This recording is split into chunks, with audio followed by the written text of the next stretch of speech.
Untamed is going to be untamed. It's going to be a little crazy. I want to talk to my people. I want to talk to my brothers and sisters. We can have grace and humility in how we interact with other people. Oh, hot dog, look at you. And nobody talked about what's really happening. And let's have conversations about what truth is.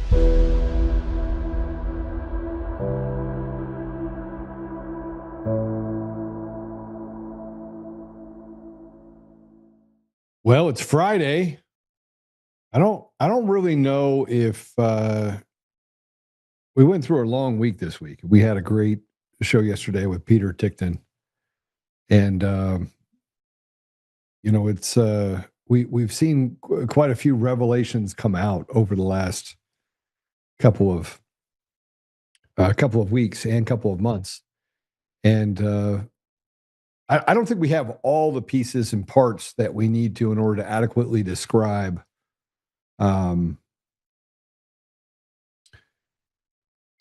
where things are headed.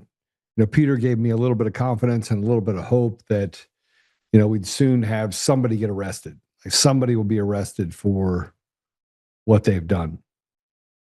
But I want to put this up here. So General Flynn had a meeting with Patrick Byrne. And Patrick Byrne doesn't get enough credit. He goes on to Emerald Robinson. He's trying to centralize kind of his messaging. I'll probably have him on here. But one of the things that he's been able to do is just spend all of his money. I thought I was in for, if you're in for a nickel, you're in for a dollar.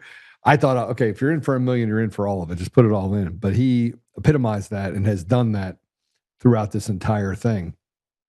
And I want to play this for you. This is the information that Patrick showed to General Flynn made him turn white. Let's go ahead and play this. He's given stuff that made Mike Flynn turn white when he heard it. And it takes a lot to make Mike Flynn turn white. Let me tell you, it takes a lot to shock him. So let's talk about some of that stuff that would make you turn white. He alludes to much of that. It was not a very long memo, but very detailed and substantive in what he says he and the Venezuelan government has done. I already highlighted the passage where he says there are spies that have been planted over the decades in the United States in key positions. But along with that, we have American traitors. We have Americans who have taken money, diplomats and CIA officers, to assist the Chavez, then Maduro regimes, and some of them are still active. I am told he is more than willing to name names, and there are dozens. Let's start there, and then we'll get to the other explosive information he shares. Okay, so we've, Emerald puts out a story, goes through all this stuff. Elon Musk was deeply involved in making sure that he could save the election for President Trump. But there are two sides to this coin, and that is the mainstream media has not picked it up. Nobody in even Newsmax or OAN has picked it up. So why? Why is it that the people on the outside are constantly having to feed that information into the president, and yet the media apparatus itself has remained silent? We talked a little bit about Steve Baker. He was the journalist with The Blaze that uncovered the J6 pipe bomber. I've looked at every one of the videos now. It's not a black man from Woodbridge, Virginia. It's not a black man, period. It's a white woman. And Steve Baker breaks the fact that he found out exactly who it is that was planted the pipe bombs. And the FBI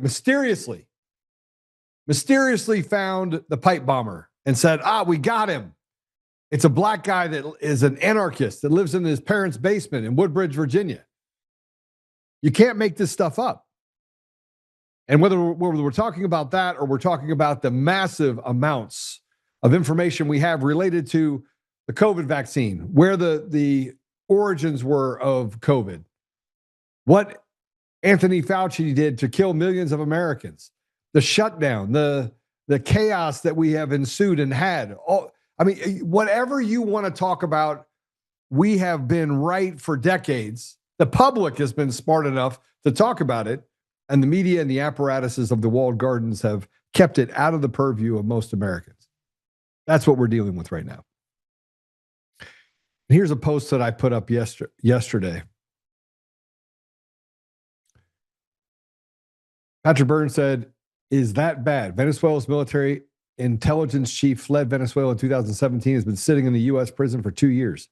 Is now voluntarily giving a statement that I summarized. Patrick Byrnes and his meddling friends were correct about everything."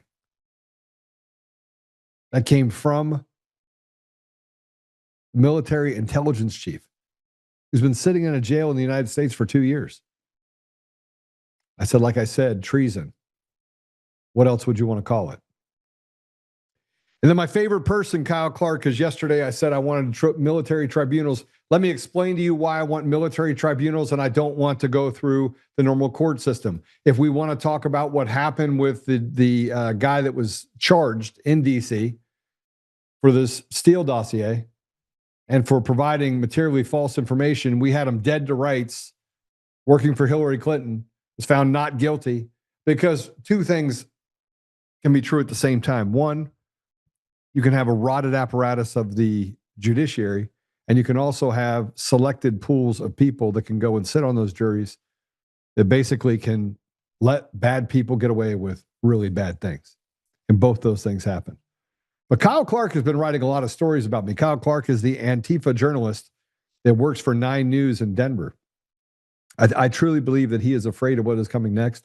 I also believe that there's no way that he would be going after me this hard had it not been for someone in the intelligence community. Maybe nobody could be like Kyle Clark and not be connected to the CIA. It just can't happen. So this is what he had to say. Let's go ahead and play this. This is about me and Peter talking yesterday. Tina Peters' attorney said today he is very optimistic that something is in the works to free her from prison, where she's serving time for tampering with Colorado's election systems. And he agreed that military tribunals and mass hangings are coming, issuing a direct warning to the judges and elected officials keeping Peters in prison. You've done it. And don't think that there are going to be no consequences for it. Because I don't care if you're a judge, I don't care what you are. If you're a traitor to this country, you don't get excused because you have a black robe on or because you're a secretary of a state someplace. You better wake up. Because Tina Peters' attorney, Peter Tickton, was on today with MAGA podcaster Joe Oltmann from Douglas County. Peters, of course, was convicted by a Republican district attorney and a jury in Mesa County for tampering with voting systems in an attempt to prove President Trump's claims of election rigging. Oltmann, who is a close ally of Peters, has publicly called for the executions of Colorado's Democratic governor, Secretary of State, and Attorney General, saying they are a, quote, synagogue of Satan Jews. Today, Oltmann and Peters' attorney talked about their shared vision for civilians to be rounded up, tried by military tribunals, and executed. Why is the Insurrection Act not on the table? Why are we just not getting to the fact where we have military tribunals and 50,000 people that would get rounded up and we can just have a hanging party? It's coming. It's coming with the evidence. It's coming with the proof. We have had the proof for 4 years.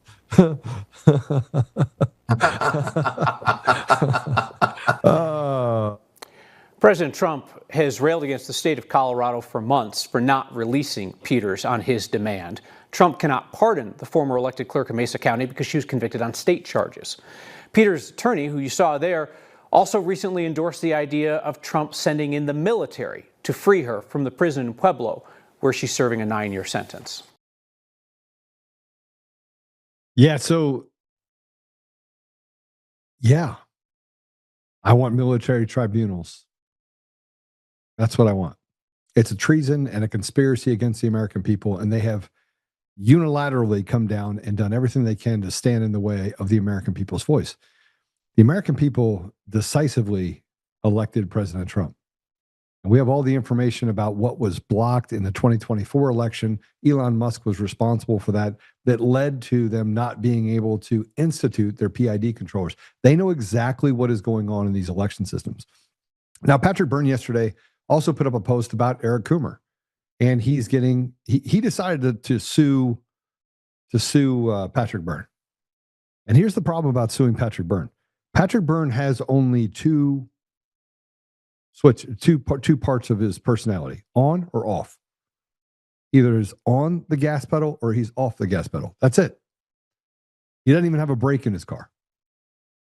And so when you went after Patrick Byrne, just like when Dominion went after Patrick Byrne, he went and collected information. That information was under seal in Washington, D.C., because he knew what information they had.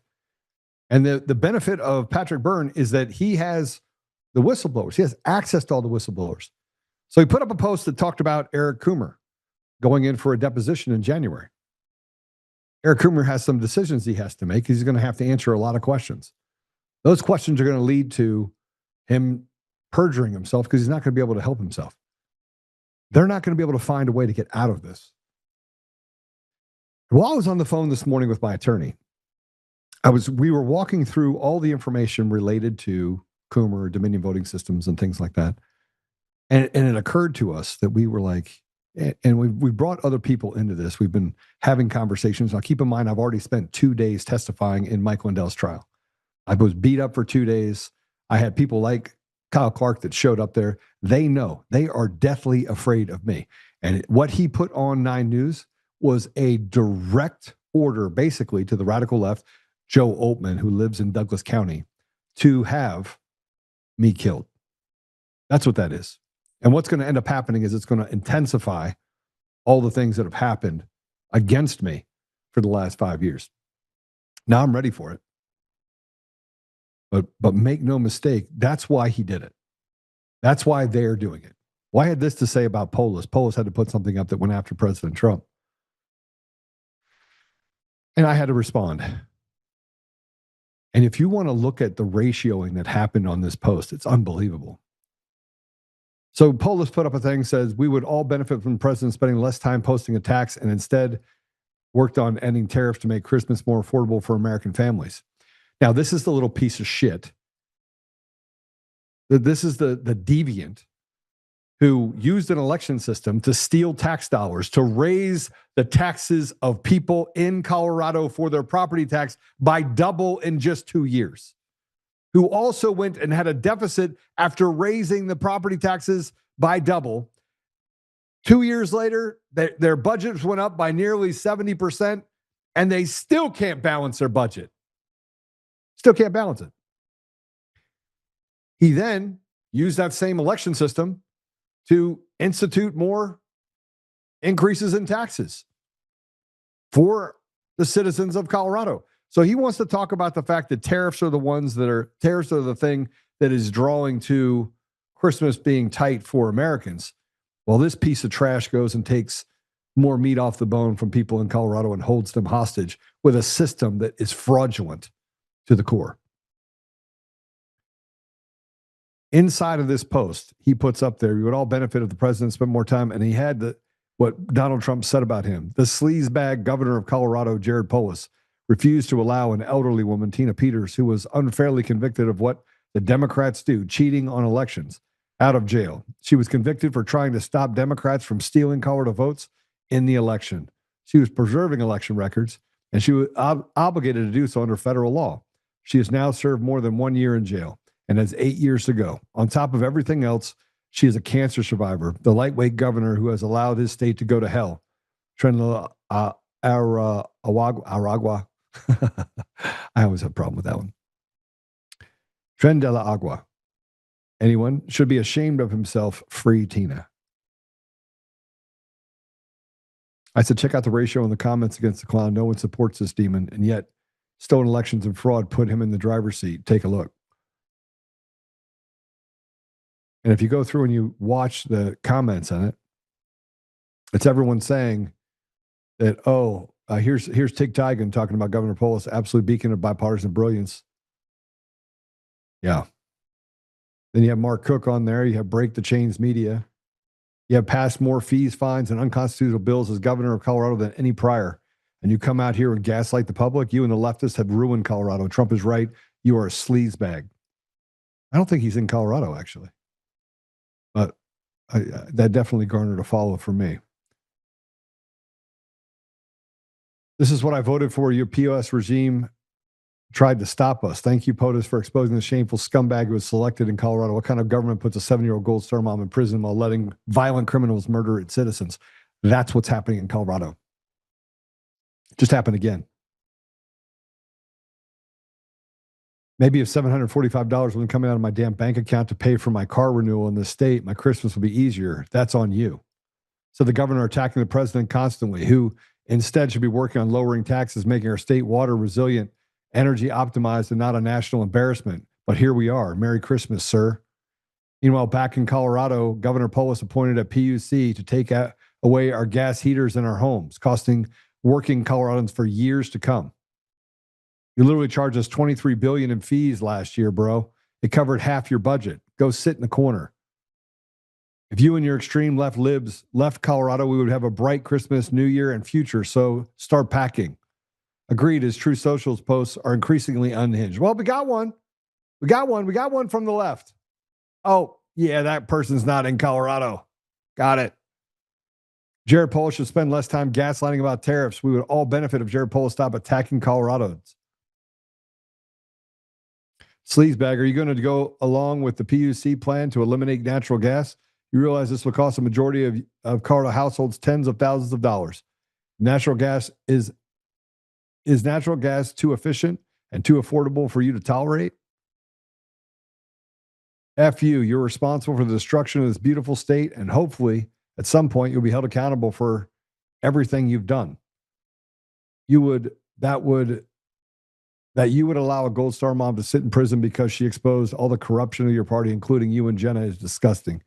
You have no doubt in my mind one day you will face the Lord, and there will be number one on the list that you'll be held accountable for. And I can't wait until Victim Marks becomes the next governor of Colorado and repairs the damage you've done. At least Trump loves America. You hate all that America stands for. So I want you to just revel in the fact that those were the posts that I was reading from that post by Polis. 23,000 people saw that. And here's a guy that supposedly has 188,000 people that follow him. That post went up, and let me just give you just a little bit of an idea of what's happening with good old Mr. Governor Jared Polis. 188,000 people that supposedly follow him, right? 188,000 people that supposedly support him.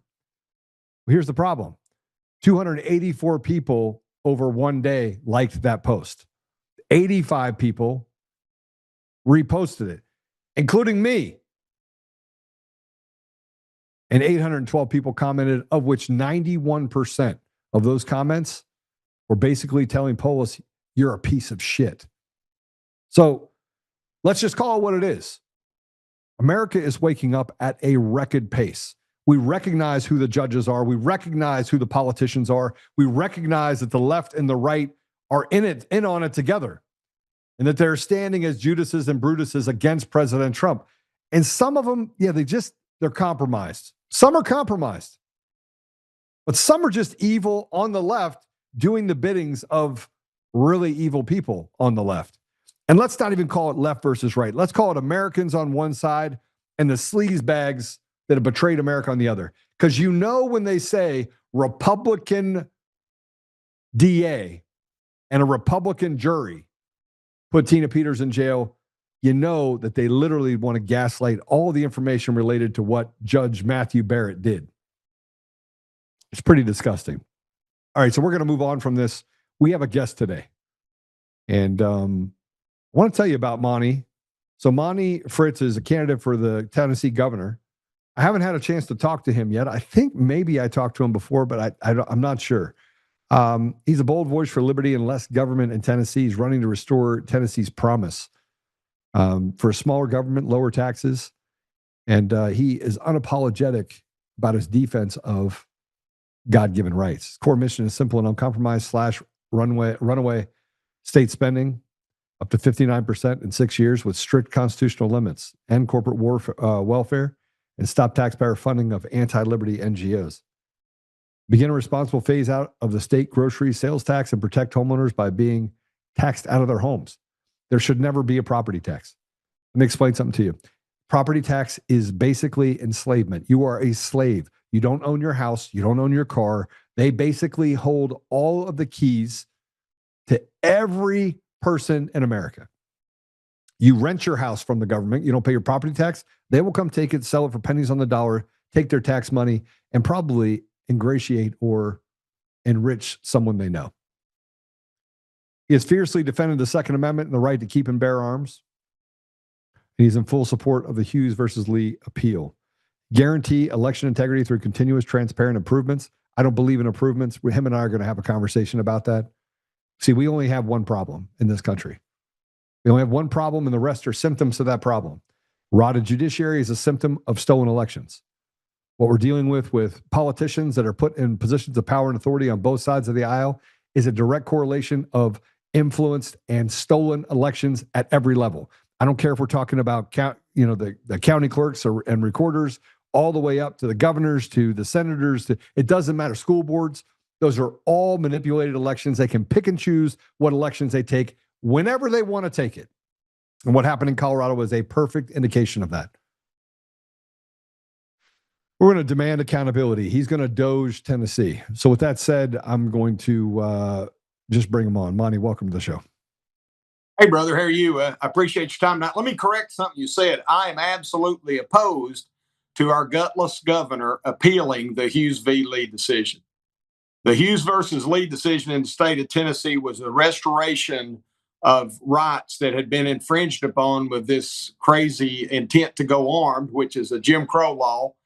And so I may have sent that wrong, but I absolutely oppose what Bill Lee's doing there. He will never get the stench out of his clothes for extending Jim Crow law in the state of Tennessee and trying to continue to further infringe upon the rights of Tennesseans. So, Monty, we've had a little bit of a go, a little bit of a go at it here over the last couple of weeks. We've been talking about some things related to, and I keep coming back to stolen elections. Mm-hmm. And I've been a staunch supporter of that. And yes, I'm also a gun guy, right? So I believe that, frankly, we should have responsible gun ownership. And we have too many people that were on psychotropic drugs that, frankly, have mental illness. We got to figure out a way to deal with those people. Would you agree? I say we stick to the Constitution. The Constitution doesn't give the government the authority to disarm people arbitrarily. As a matter of fact, Tennessee Constitution says it's absurd and slavish to submit military power. So I mean, I agree with you. I agree with you. But how do we keep? And I should say this. We've created problems. So we have this big problem. It's called stolen elections. Yes, I agree. Right? I agree with you. So you can't actually if you don't fix that problem, you don't fix any problem. Yeah, I agree. Like the rest of it doesn't even matter, right? Because you can't get to a place where you have equal and accessible representation. Black people, green people, purple people, doesn't matter to me.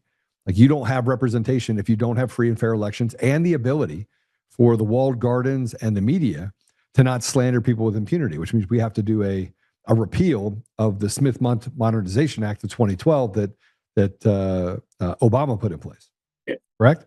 Yeah, I would agree. I agree with you on the stolen elections. I think we had many people reveal themselves on this stolen election we have a few years ago in 2020, and many of us knew what was taking place. We saw it. It may have shocked us. It shocked me to see what was taking place. When you see on my campaign stuff that we need to continuously improve our elections, I'll give you a little background to that. So I'm a native Tennessean, and I understand what the Battle of Athens, Tennessee was. And yes. So cheaters going to cheat. Corrupt, godless, evil people will do anything to perpetrate their evil. It's been that way through the duration of all mankind. Our founders knew that. That's why they tried to write a constitution to help protect the people from an overreaching government. And so whether we use paper ballots or electronics, we've got a problem. My big concerns are 3 or 4-fold right now with the elections. You know, we rated highly nationally. They say that. And okay, thank you. I'm glad for that. But we're complacent in it in Tennessee. And that same complacency led to things like what happened, I think, Tina Peters in Colorado. Because these evil people, if they can't debate the facts, they want to lock us up. Well, hold on a second. Tennessee is not the gold standard for anything when it comes to elections. Your election supervisors in Tennessee are appointed. They're not even elected. I got you. The governor can step in and say, and people need to understand that. Like the governor can step in and say, and some of these people, by the way, even where Mark is, have been in that position for 20 plus years. Yep. So it's like the Battle of Athens all over again. So let me finish what I was saying. Okay. We get rated by different people that we do pretty well. Okay, fine, if you accept all that. But we have to continuously improve it. We better start being okay and training to interrogating the identifications, because part of this mass invasion that we had was to electorally disrupt the nations. We got to do that. We can't protect any of our personal information. Why would we ever trust anything related to our elections to be in contact with anything electronic is beyond me. We can't maintain our bank accounts. We have to have fraud protection. There are armies of Chinese people who do nothing other than cyber attacks. I mean, we know that. And I think that we have to do that. We have to get away from this election season mentality, I think, Joe, and get to election day. I think that's tremendously important. Those are probably my big three things I want to try to push for. And I do agree with you. We should elect people more than we appoint people. And I would agree that we need to do that in Tennessee in several regards. We need to get things closer to the people. Well, they haven't gotten any further from the people than they are right now in the history of our country. In 250 years, we have some serious problems that we're dealing with right now. Yeah. Right. Yeah. It is not even normal to have some of the laws and some of the legislation that's gone across the finish line, including in Tennessee. Yeah, I agree. And I want to tell you, I was at the Freedom Rally in Tennessee, in Loudon, Tennessee, with Mark, and I think you were there as well. Were you there? I think you were there. Yes. Yeah, you spoke there. And I walked around and I talked to the TPUSA volunteers that were in the back. They were at the different universities in Tennessee. Now, this is a relatively conservative state, right? Tennessee is a conservative state. Okay. These young ladies had been attacked, spit on, had things thrown at them, been threatened, and not by even just the students, but by professors, teachers, teachers' aides, administrators. They were telling me stories about the fact that they went to sign people up and people would walk up and snatch their list and then dox those people on social media. That's Tennessee. Yeah, it's we're overran with evil across the country today, and we're not immune to it in Tennessee. I do think I offered something a couple of years ago. I think we have to legislate constitutionally. I think we have to budget responsibly, fiscally responsibly, and constitutionally. I voted against this crazy budget we had this year, and that we have a so-called Republican governor that's offered to make our budget 59% larger in the last 6 years. It's crazy to me, and it's even crazier that nobody else is asking the question, really. You have folks just lining up and voting for the budget. It's like Stepford wives when it comes to vote for things, whatever the governor wants. I don't really want that. After I win this race and become the next governor of Tennessee, I think a little tension between the executive department and the legislative department is a healthy thing, and between the judiciary department, because I think our founders designed it that way. We've allowed our government federally in many cases, and here in the state I can speak to from 3 years of experience, we have elected so many weak men that they just think because of the celebrity of the governor, or because maybe they have some compromised position on something, I don't know, but they just line up and do what they're told. And that was not the intent of the founders. More importantly, God gave us the Constitution. This, I think we've been endowed by our Creator with certain inalienable rights, life, liberty, pursuit of happiness, that to secure these rights, governments are instituted among men, meaning our first responsibility in every elected office, from city council to county commissioner to school board to state representative to governor to president, is to secure the rights of the people. I think that anchor to our Constitution, the Declaration of Independence, I think asserts that. And I think many people are missing that. And I'm not perfect. I sat in front of you. I score pretty well on those constitutional assessments and stuff. I'm not perfect. All people make mistakes from time to time, but we're eaten up with a sense of complacency that we just got to do whatever the governor says to do. I've heard congressmen say that. I've heard state reps say that. And I don't know how they lay their head on the pillow at night without feeling weak and intimidated, because they continue to do that. And we've got to fix that. I fully intend to recalibrate Nashville, Tennessee. I'm certain that it will not be an easy task. I am certain that I will put myself in much harm's way by pulling on the ropes that I'm going to pull. But I want this place. I want this soil in Tennessee, which I think is the sweetest soil in the entire world. I think God highly favors the state of Tennessee. And I want my kids, your kids, if they live here, our grandkids, and our grandkids to grow up free men and women in the state of Tennessee and exercise liberty. That 2 Corinthians 3:17 liberty, where the Spirit of the Lord is, there's liberty. That we get to decide before Almighty God, before civil government and our fellow man, whether we're going to do the right thing and share the reward of right decisions, righteous decisions, or do the wrong thing and suffer the consequences of it. And we've allowed that economics of God's justice to get out of our system, and it's become polluted. And I'm just trusting that, just like the good Lord gave Jonah a second chance after he spit him out of the fish's mouth, and he in the 3rd chapter of Jonah, he called to him again. I think there's men across this country that are being called to go to not just Nineveh, but Nashville and Denver and Colorado Springs and Austin, Texas, and stand up for what the authority of the Constitution say, because I think we must do that, and the authority of God's word, because that's the preeminent measure of what the standard is across mankind. And as much as people don't like to hear it today, brother, America is a Christian nation. We're just not behaving like it. Last thing I'll say on that, we can't legislate ourselves out of the hole we're in. We can't spend ourselves out of the hole we're in as much as we try. We're going to have to seek the face of God. And I know that sounds preachy to lots of folks. I think you and I met quickly. I'm not trying to preach on your show. I'm just telling you that if we don't have a turn to God and acceptance of his righteousness, and that righteousness includes a penalty for those people who've done great evil, like you were talking early in the show. I do think that those people that have killed thousands of Americans with the jab intentionally, and those people who conducted a coup in 2020 and took over the nation and resulted in lots of deaths and people being imprisoned and treated like they were in a North Vietnamese prison by Americans, must be brought to justice.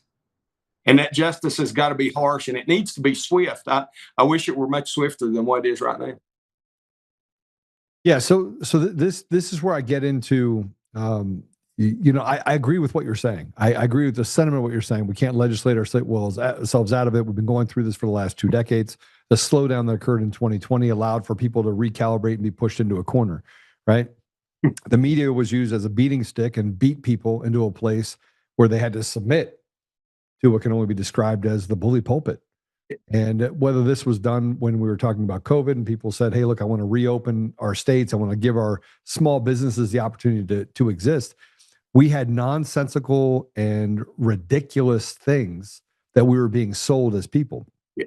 We replaced the American flag with a pride flag. Yeah. We were told that if you wear a mask and 6 feet apart, that you'll be safe. We said that it was going to kill grandma, shut things down, and then we killed 2 million grandmas, right? Mothers, fathers, put them on ventilators when it basically burst the inside of them. I can go through the ridiculousness. Ivermectin is horse paste, and they basically push that everywhere, over and over and over and over and over again. We have catered to the ridiculous, and we have not stood firm in the truth, which has allowed them to exist. Can I offer one thing there, Joe? I promise I don't want to talk you to death. Yeah, go ahead. But I think what we're seeing, bro, I'm a Christian, and I think, and shame on me, I'll be 62 soon, and so I'm part of the problem because I've sat by and watched some of this happen. I've just got really actively engaged in this battle lately. But we have allowed ourselves to get into a position that we fit the template of Romans chapter 1. Because that starts when you read Romans chapter 1, idolatry leads to the unnatural relationships, and the unnatural relationships then follow with the reprobate mind. So we're living in a time where we can't determine a hen from a rooster in many places. And we try to design other categories of what that bird might be other than a hen or a rooster. I think that we departed from what that covenant started in the 1620s when those people come over here seeking to bring the name of Jesus to this continent. Our Constitution in the state of Tennessee, Article 1, Section 3 says all men have a natural and indefeasible right to worship Almighty God within the dictates of their own conscience. That's capital A, capital G. And yet we will have these polytheistic politicians get up and think that we've got to celebrate Islam and Buddhism and Hinduism and tree stick worship or whatever.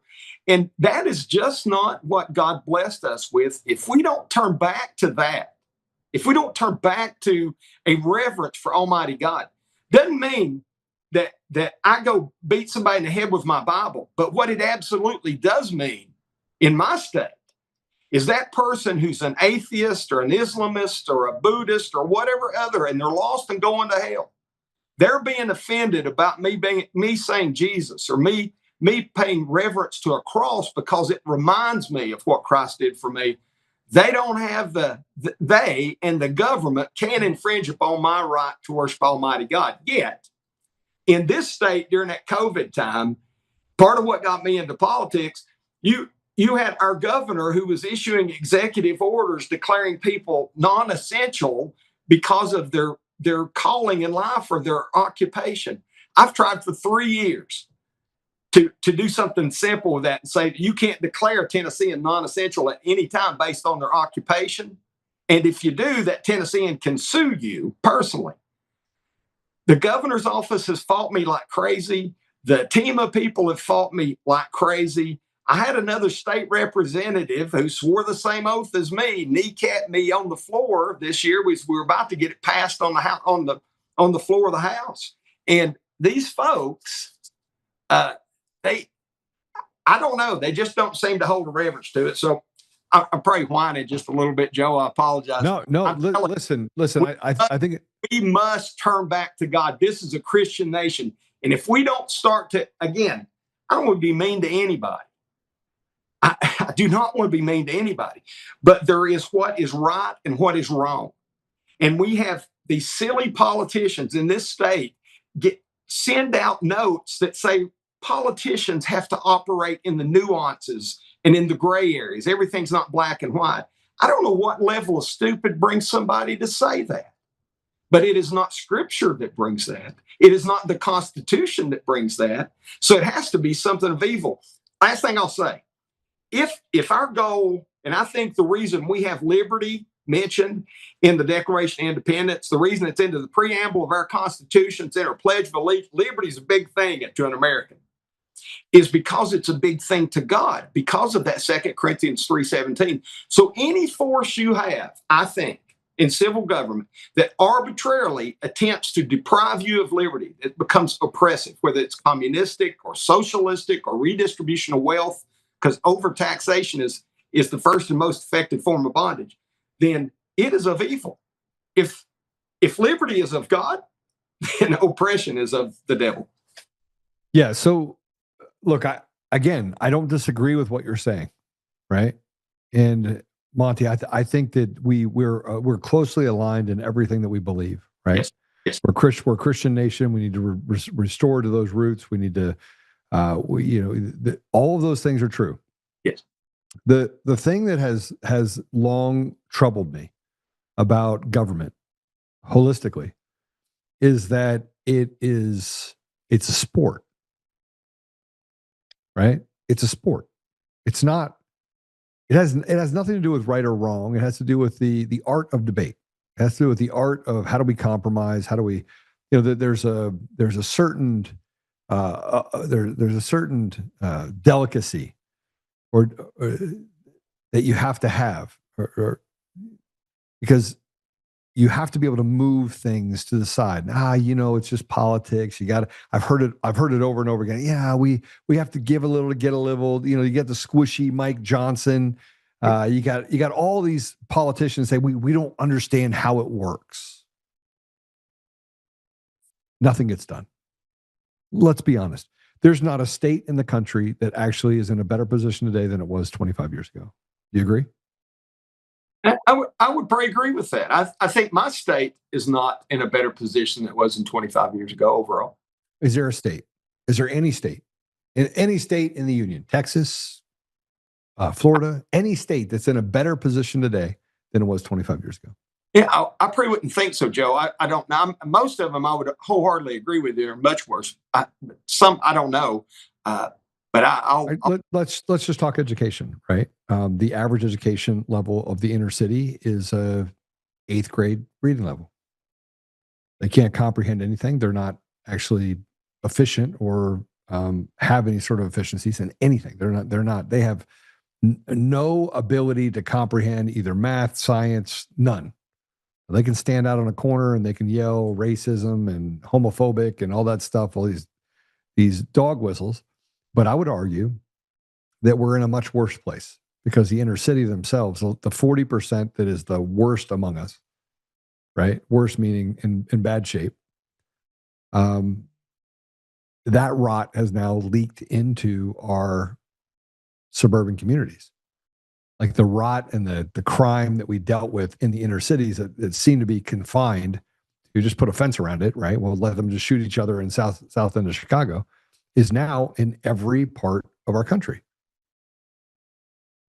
And you can see that because you have 100,000 people that die of fentanyl overdose just last year. And those aren't inner city kids that are dying of it. They're affluent kids that go to like private school. Yeah. And kids in Appalachia and kids in the Tennessee River Valley. Yes, you're right. It's affecting everything. I agree with you on that. You know what parents are grabbing now? You know what parents are having their kids take to school with them? What's it called? Basically an EpiPen. Yeah. Right. Narcan. Yeah. They're having their kids go to school with Narcan because they're afraid that, hey, if you're going to do drugs, I want you to just carry this. If something happens, just hit yourself with it, or have somebody else hit it with it. They're teaching their kids how to do drugs and stay alive. Right? Yeah, I think you're painting my case for me. Well, I mean, look, I want to paint your case for you, but I also want to point out I'm hard on people that come on my show for a couple reasons. Yeah. One of which is that we have to stop catering to the lowest common denominator, start holding people accountable, offer them opportunities. The opportunity deserts, the food deserts, and the education deserts in our country are severe. Yeah. And the bottom 40% of our country has now turned into the bottom 50%, 60%. Because all these kids, when we did really well, and they not my kids, by the way, but other people's kids, we did really well, and we allowed them to then live in our basement. Suck off us, not get a good job, and everyone always tells me this. Even my kids tell me this. Joe, we don't like to talk on the phone. We like to text. And I'm like, yeah, 80% of the world is not as young as you. So you're going to do what they want to do, not what you want to do. You want to text with your friends, text with your friends. But when we're talking about business, you pick up the phone and you call them because that's how they communicate. Right? We have got to, Monty, get to a place where we start fixing things. I agree with you, brother. I couldn't agree with you more that we are at a break glass in case of emergency moment in America and in Tennessee. I say that often, and we do need to fix those things. We need to take, again, things I've said in other places. We need to take a scalpel and sometimes a hatchet into the education funding, because these colleges that are indoctrinating, not only indoctrinating, the whole Charlie Kirk murder showed us that they're not only indoctrinating, but they're intimidating. And it gets to that spitting and stuff that you're talking about now, and they've become okay with that. That's a leadership failure. That's a leadership at our colleges. Even if the leader is a decent human being that doesn't condone that stuff, they've allowed it to happen, and leadership has to be held responsible for those things. And I think one of the ways that we need to hold them accountable in the state of Tennessee is it starts with the budget. We'll pass something occasionally. We pass a lot of things that quite honestly, some of the politicians run it just feel good, right? But we'll pass some things that that reasonable people want to see changed. And just as Eisenhower said that the military-industrial complex would be a problem, the academic educational complex is a problem for us today. We don't have a march through the education environments of communism and socialism. That's not what is marching through. It is pure evil. Yeah, I agree with you. I agree. Right?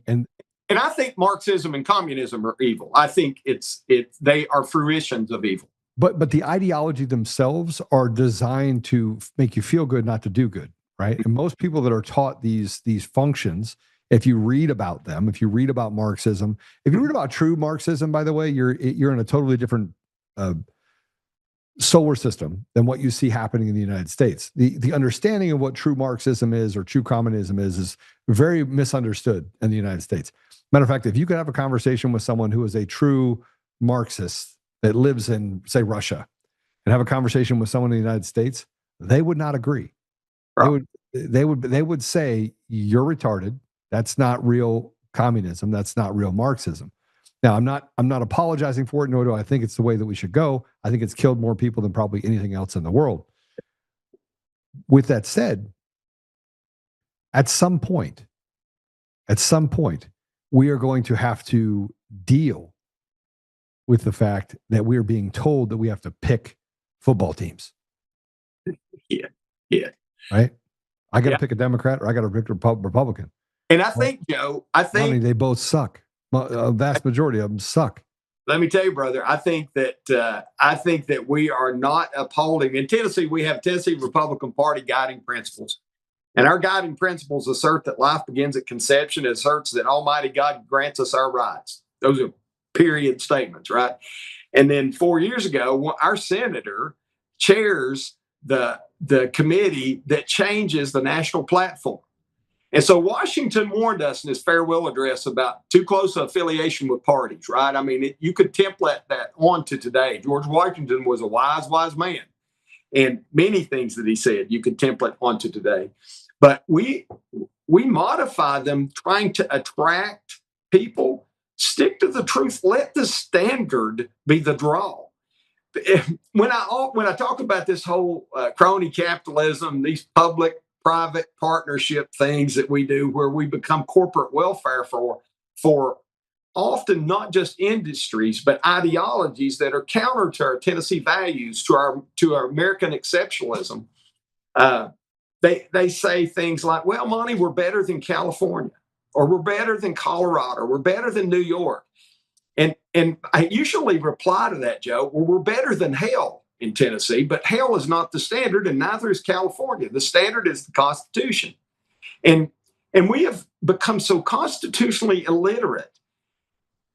Ask all the attorneys you know. I know a bunch. And if they're honest with you, most of them will tell you they didn't really have to train to the Constitution in law school. They did case law, which is kind of like I used to do lots of, metallurgic samples and things like that. And you had to have a standard. If you're going to measure between 2 and 50 parts per million carbon in a piece of metal, you had to calibrate that instrument to be able to detect in that range, right? Well, what we're doing with the case law, I think, judicially, is rather than use that standard between 2 and 50, we take something that's 48 and we use it. And then we take something that's 49.5 and we use that alone. And before you know it, we're outside the standard calibration range and we're 3 standard deviations away from what the bell curve would have us be. And we've done that legally in America. And it's evident when you sit down with many attorneys, and I'm not bashing all attorneys. I know they're good. Bash away. Don't feel like you have to even prerequisite with, because if it was a good attorney, they'd be standing up. We'd hear the voice. We don't hear many of them. Yeah, there's a few. There are a few. I know a few. But like a unicorn. They're outside calibration. and the calibration has to be the Constitution. We have to point back to the standard, and we're not doing that, and we're getting farther and farther down the road. So, brother, I agree with you. We are to break glass in case of emergency moment. And I am not. Let me clarify this for all your listeners and for you. I am not suggesting that we just pray about it and walk away from it, because that's what weak Christians have been doing. They've been kind of halfway praying and accepting all kinds of idolatry in the world around them rather than standing up and being salt and light. And that's why we are where we are today. And that includes me. And so I've just decided when I stand before Almighty God someday, I just want to hear, well, son, you finished strong. You stood up. Because I think that blood that we've shed, I'm a combat soldier. I've seen men that they were willing, and women, but men, God made men to be warriors.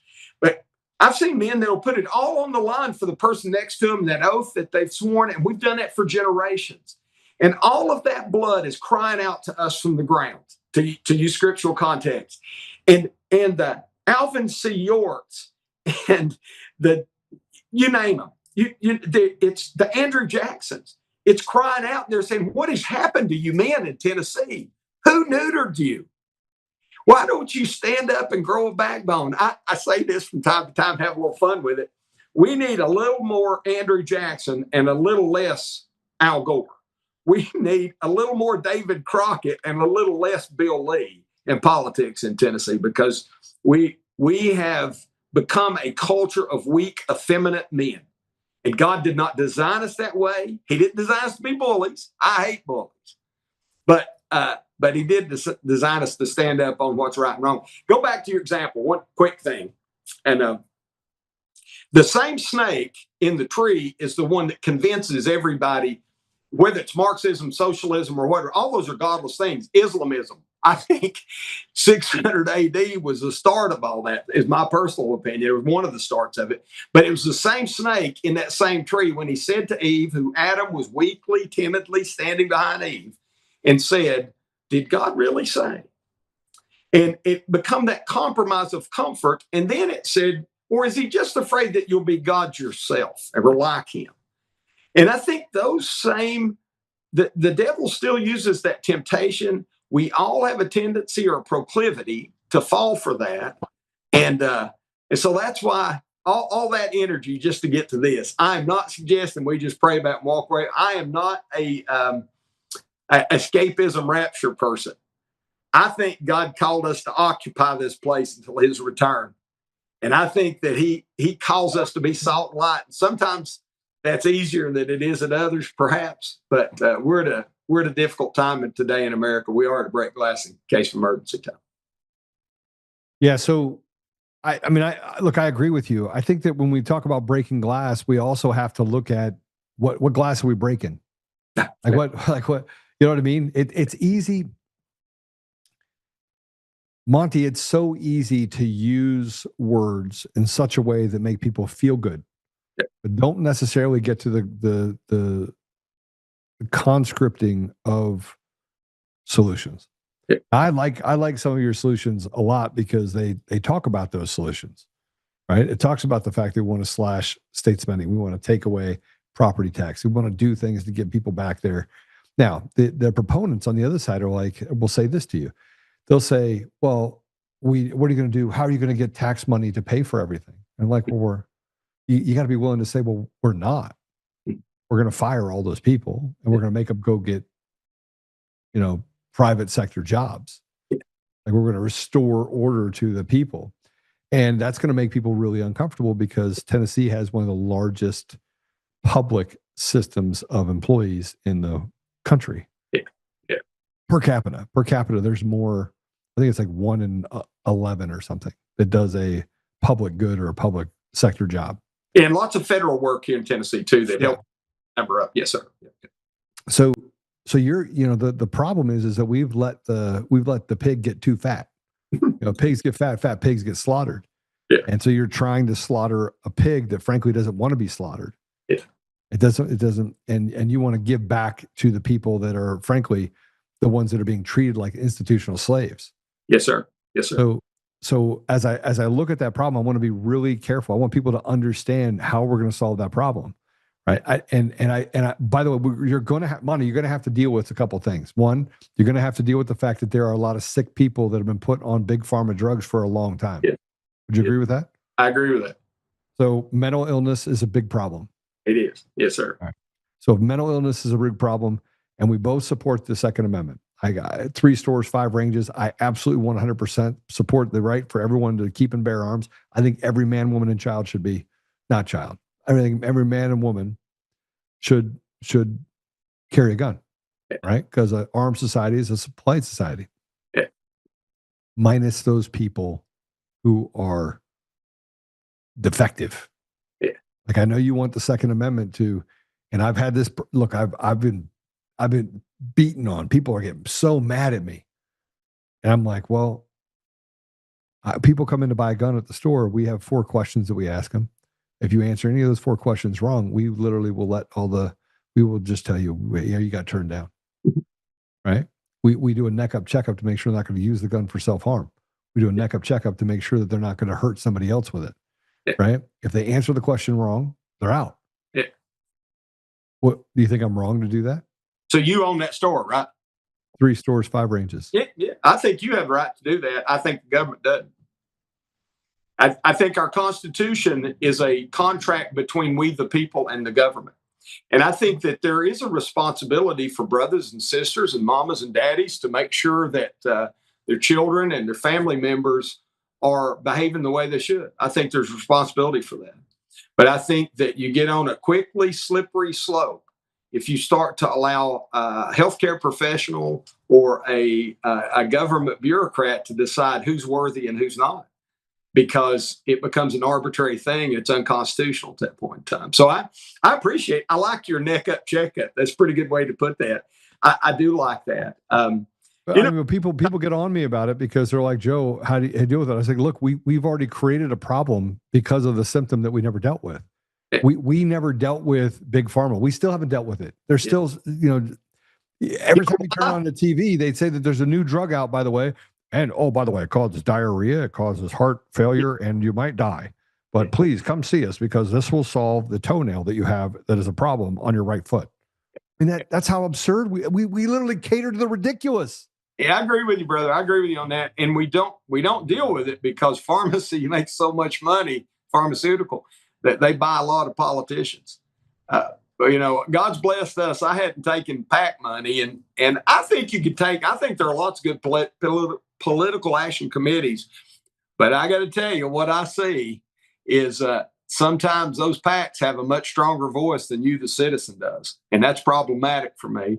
And again, I shoot at a couple different places. I got 2 or 3 people I buy firearms from because I served with them in Iraq or they've been friends or something.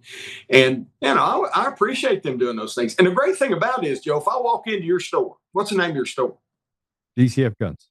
Yeah, so if I walk into DCF Guns and you do the neck up checkup on me, or you just don't like my looks, I'm okay with you saying, you know what, Fritz, I'm not going to put a Glock in your hand because I have never trusted old gray-haired, blue-eyed guys. I'm okay with that. I don't think I might not like you for it, but I don't think it's a huge infringement. Where I think it becomes an infringement is when the government does that. When the government says to your firearms company, you can't allow those old gray-haired, blue-eyed guys like Fritz to come in and buy a Glock 43 from you, then that's a real problem for me. I totally agree with you, 1,000%. Yeah. Now let's deal with the fact that we still have a problem, right? But again, you can say things to say that I want to make sure that we adhere to the Second Amendment. Mm-hmm. I'm not anti-Second Amendment. I have literally sell more guns and ammo in the state of Colorado than any other single person out there, period. Right? But we got a problem, bro. Yeah. We got a problem with crazy people that are shooting our National Guardsmen. He never should have had a gun. Yeah. We got a problem with these people. And I think that problem is much more than mental illness. As a matter of fact, I'll go ahead and say it. I think these, we had the Covenant shooting in Nashville, right? Where this evil person goes in and kills 3 little children and 3 adults, murders them in cold blood. I got to tell you, brother, anybody that thinks that way, it's got to be a step past mental illness, that, in which I think is again a little bit of a slippery slope for us. We're not willing to talk about people being demonically possessed. I got to tell you, that person that does that, that's a whole different level of evil that wants to do that. And in the covenant school, in the regards of this evil person that shot the two guardsmen up in D.C., you have to then look at accountability. Some of that same accountability we talked about, that what we have done to our nation. When I talk to young people, and I'll tell you, I agree with them. I won't even put it off on the young folks. We should stop all immigration in the United States right now, dead in its tracks. And we should, no H-1Bs, no anything. We have reached a super saturation point. We understood at one point in time that there was a requirement to assimilate to American or Tennessee values to move here. You bring what's good with you, but you assimilate to be an American. It's that whole Teddy Roosevelt thing. You're either 100% American or you're not at all. And we haven't required that. We've colonized Minnesota, New York City. Look what we did with the election there. Look what we have in holding office in Minneapolis area. And we better get a hold of that. We are super saturated. And as soon as the water cools down, that super saturation is gonna crystallize. And it's a real big problem for us in America. And so I would offer that's something different than the mental illness, and you might put it in the same demonic possession category, but it is much different what happened in D.C., I think. Still a problem, but a different category to deal with. Yeah, I mean, look, I don't disagree with you at all. I don't disagree with you at all. But we're going to have to get to the place where we address this problem, right? Yeah. So are we not? I agree. Again, I'll go back to what my solution is. I think it's the only solution. I think until we proclaim the gospel as we are called to as Christians, we're not going to see relief in those areas until the church. Are you a believer, Joe? Am I a believer? Are you a follower? I end every show with a prayer. Yes, I'm a believer. Right.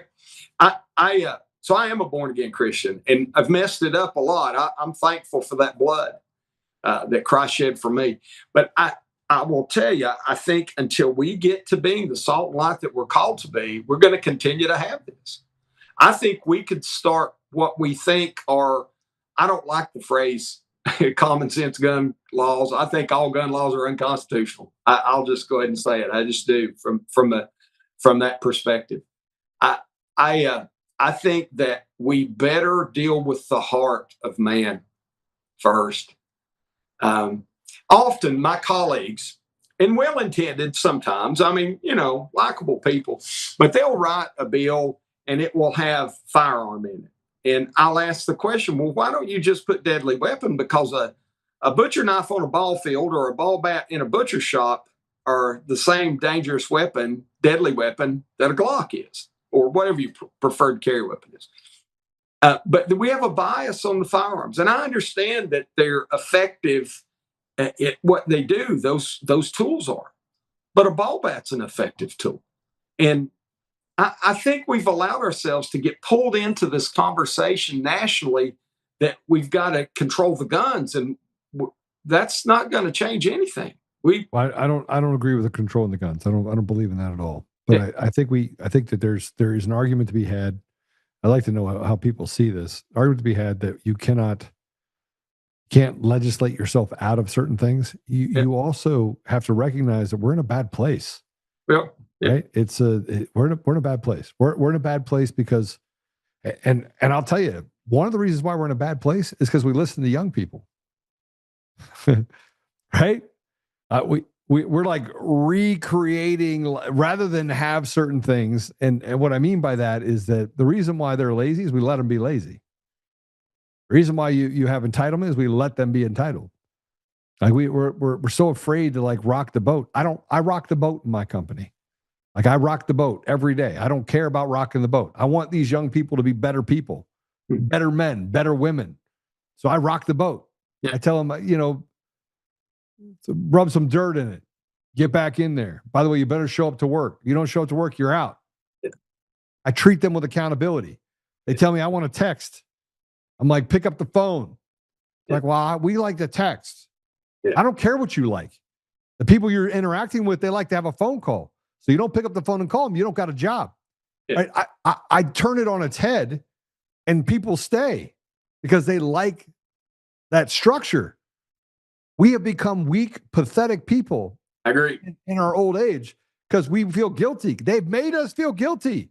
Yeah. I don't feel guilty. Yeah. I don't feel guilty about anything. And the only way we solve this problem is that you're like, I mean, short of hitting them upside the head with the pistol, right? And saying, look, quit, knock it out, knock it off, knock it off. We got to do something. We have to recognize that these people are literally believing the ridiculous. I don't want the ridiculous people to have a gun in their hands. I just don't. Yeah, and again, personally, you know, it's completely okay with me if you think Monty's ridiculous and he shouldn't. I didn't think you're ridiculous. No, I don't mean it that. I'm putting it on term. I don't think that's a constitutional violation. I think that's government shouldn't be involved in it. But when government starts to write the code that says that we're going to a therapist to decide who gets to own a firearm. I mean, there are many people that their solution to the problem, it is a problem. I think it's a spiritual problem, must be dealt with in a spiritual manner. That they would offer that we need some kind of counseling before you can buy a firearm. I would absolutely reject that. I don't think that that's the case at all. But I think that, you know, we have to recognize crazy when it's crazy, right? And there's a lot of crazy people. I don't want to have to shoot my way out of every situation that I put myself in. And yet we've set it up to where, I mean, you talk about the number of people from an immigration standpoint that are in our country that want to do harm. Yeah. It's true. There's lots. Yes. Tens of thousands. Yes. Right? Would you agree that's true?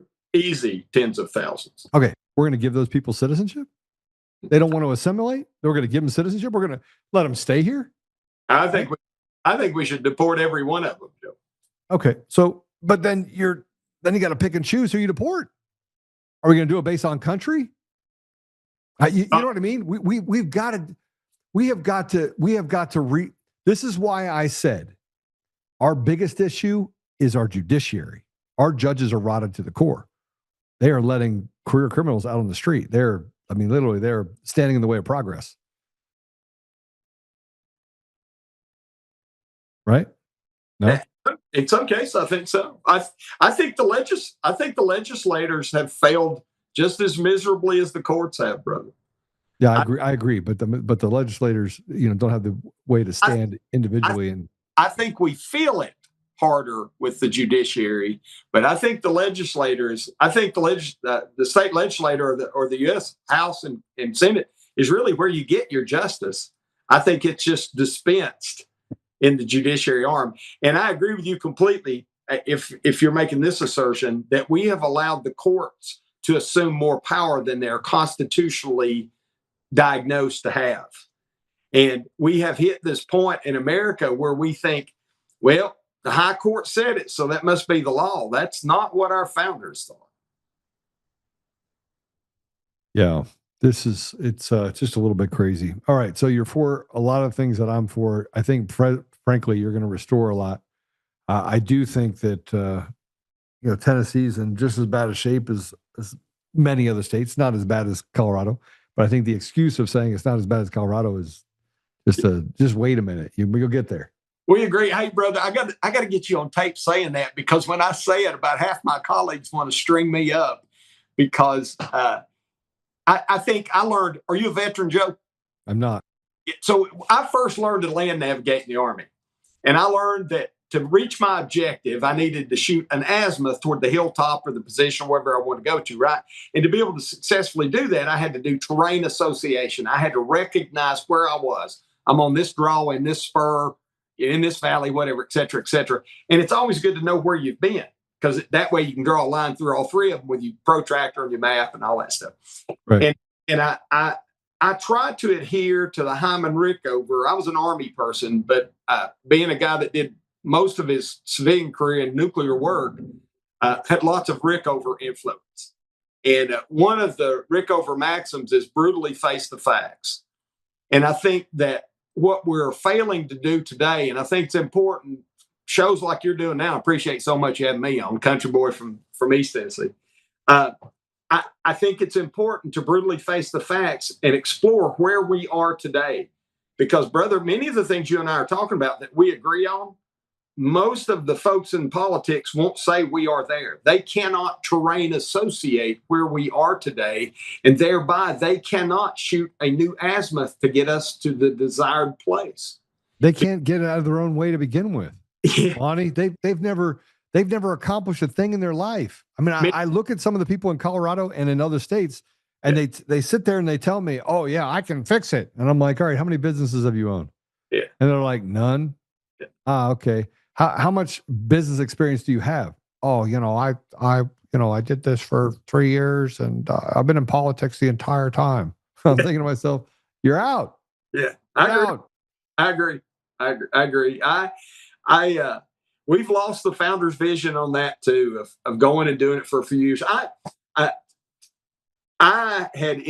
got really frustrated with Nashville and decided to run for state rep 4 years ago. Ran, thank God, was successful, and I limited myself to 2 terms. I just didn't want to be. I don't like being around many of the politicians. I've gotten to know some people I love to death. Because some of them are gross. I mean, you have to. These career politicians, these power brokers, the folks that have been in for 30 and 40 years, it's hard for me to like being around them, or 20 years. And so, and I really think God put a burden on my heart. I never desired to go run for the governor of the state of Tennessee. I had just soon be left alone and ride motorcycles, hunt more, buy more ammo, and be left alone. But I prayed over this for many, many months. And this is not a God's going to miracle me into the governor's seat in Nashville, but I do feel called to do it. And so I'm sure I'm going to get made fun of a lot because I'm saying I've called of God to do this. I'm sure I'm going to get made fun of because I take some positions that aren't politically correct on many things. And I'm a little bit hard-headed about things. I try to listen, but I do think God expects us men to be assertive. Keep my mouth shut until I know what I think about something. Again, another Rickover maxim: if you can't write it down, you don't understand it. So if I can't sit down and write my thoughts out and convince myself, I should probably shut up. But so I'm going to run. I think I'm going to win. I think it's going to be a painful first couple of years for me and for Nashville, because I'm sure there'll be a bunch of people want to kill me by what we're going to do. But we are going to recalibrate Nashville, Tennessee. We are going to get to a constitutional focus in Nashville. Those commissioners, hopefully reduce the number of commissioners, because that's one of my goals. 23 commissioner levels seats is too many. But in those senior level people, I have less concern with the state employee who's out patching the holes in the road or the one working in DCS or the Department of Corrections than I do the 22 deputy associate commissioners that we have set up that don't feel like they work for the people of Tennessee and don't really care if they work for the Constitution. We're going to constitutionally test those positions. I have a couple good constitutional attorneys that we're going to set up courses for them. They're going to become fluent in the Tennessee Constitution and learn to go back and reference it before they act, because that's tremendously important. We have people in state government now that are on the state payroll, many good people, but some derelict in their thought, that their whole function is to craft and design legislation for the governor or to oppose legislation that a representative or a senator carries, which is completely unconstitutional to do. The governor doesn't get to write legislation, and he sponsored like 65 bills last year. But they work against your rights in Tennessee, or the citizens' rights, or they work for special interest groups. And we're going to replace all those folks. I'll give them a chance to work, but they're going to work on my helpline. They're going to answer the phone and the emails so that they hear the complaints from the Tennessee citizens. And we don't need to be trying to manage legislation as it works through. It'll hit my desk. I'll have 10 days to decide where to sign into law, veto it, or let it lay. And that's the way the Constitution works. That's the way I intend to do that. The other thing I would offer you, something we talked about, I want to make it not comfortable for illegals to reside in Tennessee. I don't want to be paying for the education of foreign children. I attempted this past year to take on Plyler versus Department of Education, spoke with our Attorney General about it and told him what I wanted to do. He said it was ripe, not my legislation, but the timing is ripe to take this on. And I think we need to do that. It's one of the many ways that we spend money that is detrimental to the interest of the citizen. We carried a piece of legislation that would require you to bring a birth certificate or something to school, DD 214, some federal document that you are legally here. And if you can't bring that, blue eyes, brown eyes, green eyes, doesn't matter, then you have to pay the TISA amount, which is the state funding figure, before the child starts school. That would have done a couple of things. There would have been lots of illegal people went to another state. And if they stayed and paid, it would have helped provide the translators that we need in many cases. We have kindergartens where 19 children sit in kindergarten and 7 don't speak any English. That is, we have state departments in Tennessee that publish documents digitally and on paper in Arabic and Espanol and German and French. It should only be in English, brother. No, I totally agree with you. I totally agree with you. And I think the used to be ESL, English as a second language, and they would assimilate those people into our culture by making them assimilate to our language, the language that is spoken here. So I agree with that. The fact that we have, press 2 for this language, press 3 for this language, we need to get to a place where it's just normalized that, hey, we're an English speaking country. And if you come here and you assimilate here, you're welcome to speak a language while you're at home. But I think you should. I think people should travel all over the world. I think they should get a little bit of culture from something other than the United States. It would make people much more grateful for what they have here in the United States and less of that victim mentality. But we're out of time. I need to kind of wrap up with you because I got 3 other things that I got to go through that I've been pushing off for the last couple of days. But give us your 2-minute elevator pitch, and then how can people support you and how can people follow you? Hey, thank you first, Joe, for letting me be on the show with you this evening. If you want liberty and less government in the state of Tennessee, I'm your only choice. I do want to recalibrate state government to make them realize that they work for you and they work under the authority of the Constitution. Those people in all those jobs. I want to leave more money in the pocket of the Tennessean. We'll start doing that with grocery sales tax. We're going to try to address the property tax this year in a couple ways. Private property ownership is huge. Your rights come from God, not from the governor, not from the General Assembly, not from the county mayor. We'll behave like that in Tennessee if I'm in place.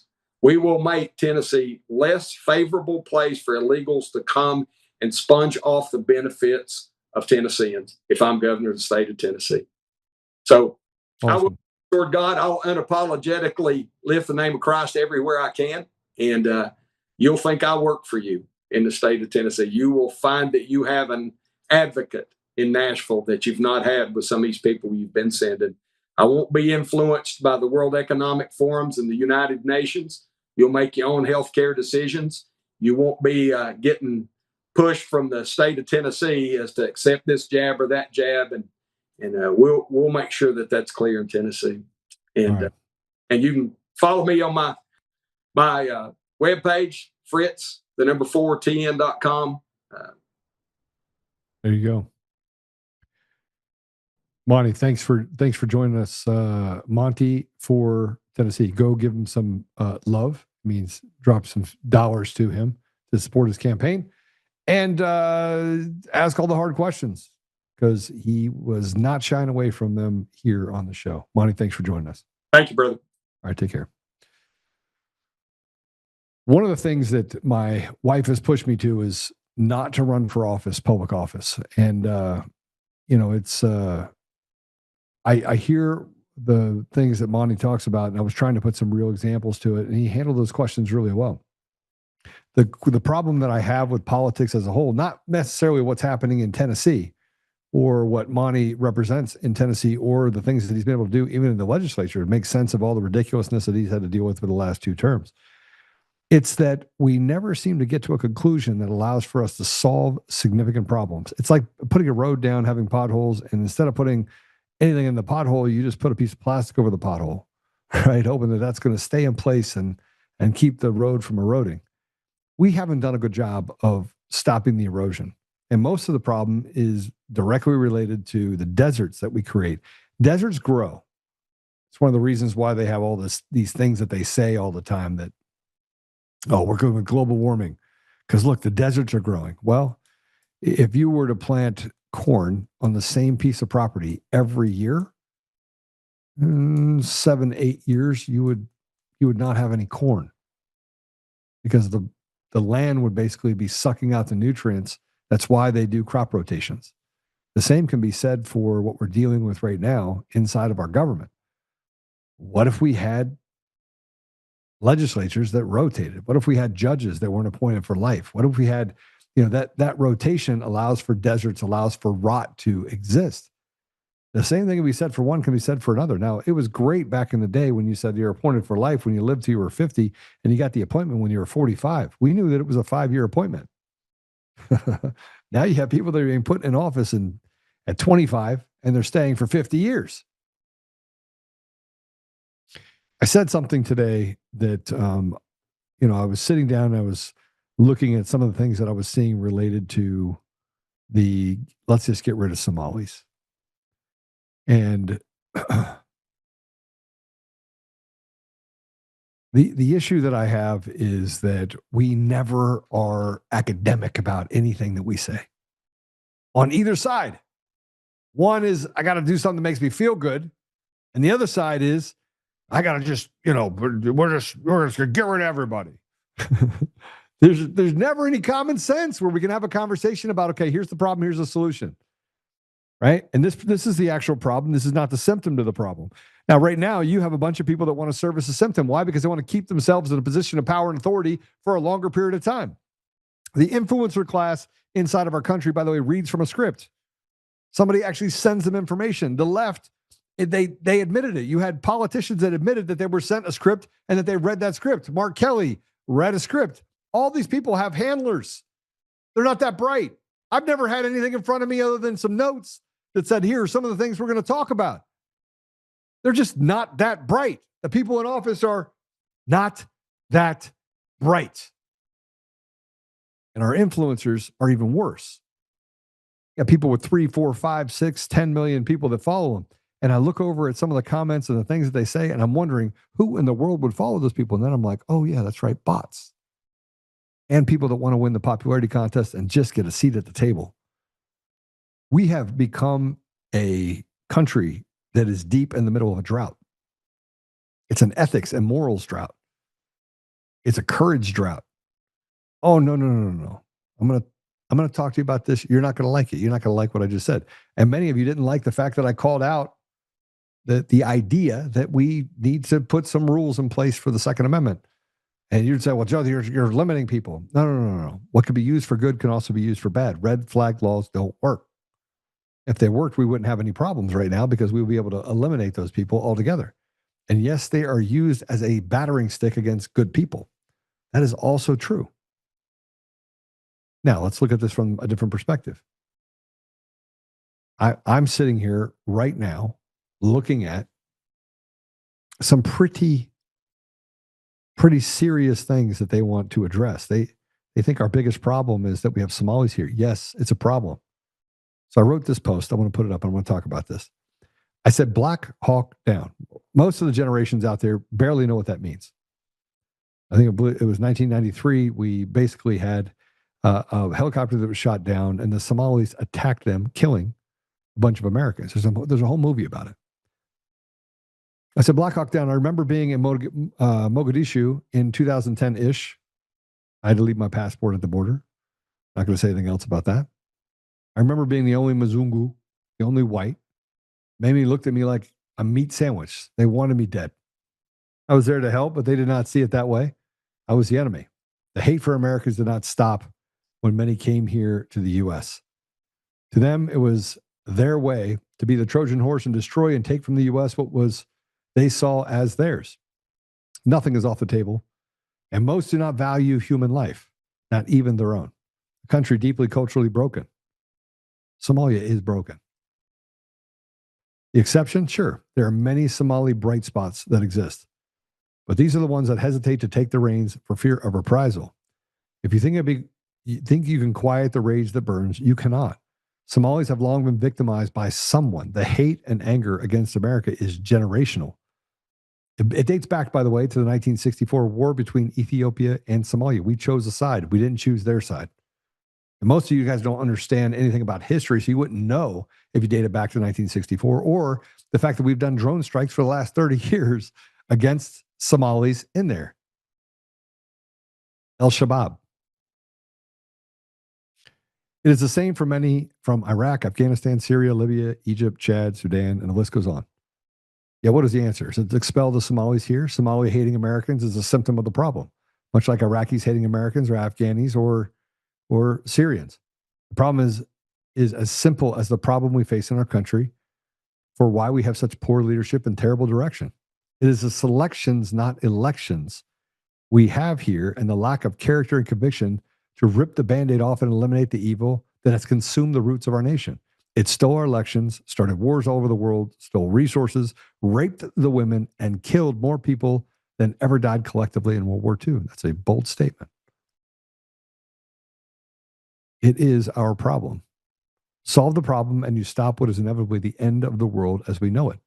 Do nothing and we all truly will die.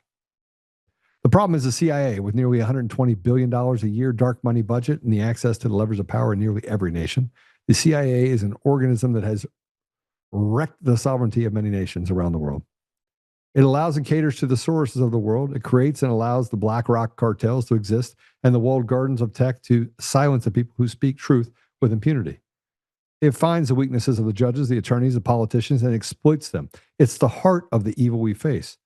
It is our problem. It long abandoned its job to protect the interests of our nation. Now it protects its own interests and sows division and chaos among our communities.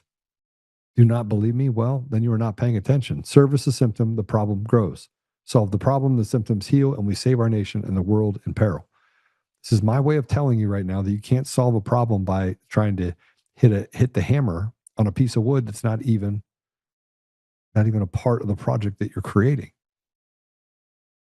We have massive problems in our country, but none bigger than the cultural ineptitude that we have inside of our leadership tied to elections.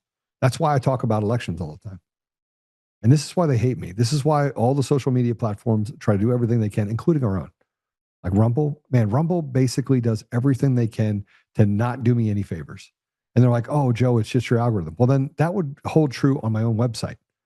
We wouldn't see huge dynamic shifts in how people engage on our own website and how they don't engage on Rumble.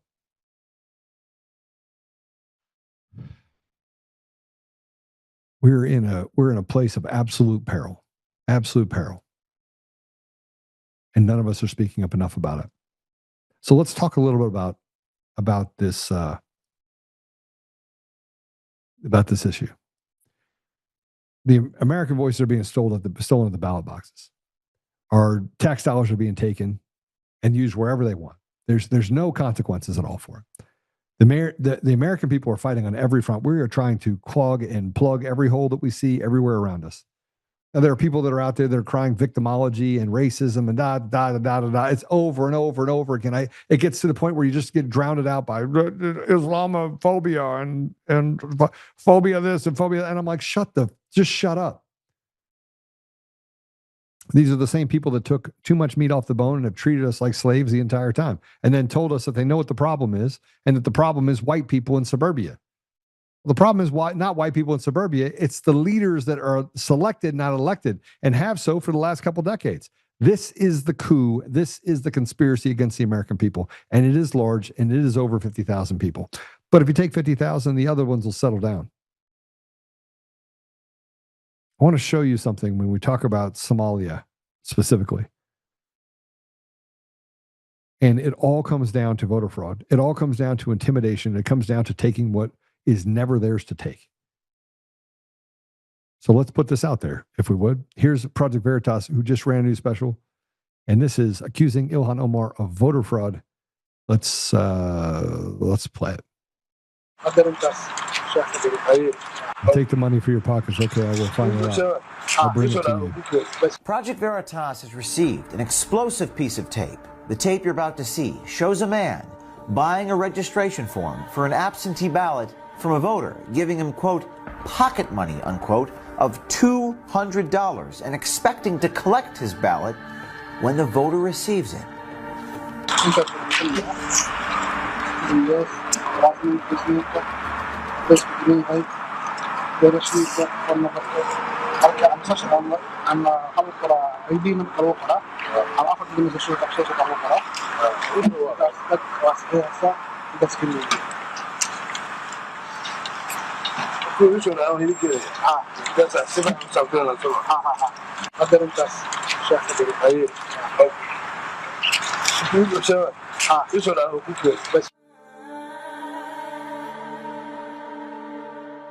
But that's illegal. Why? We don't get illegal.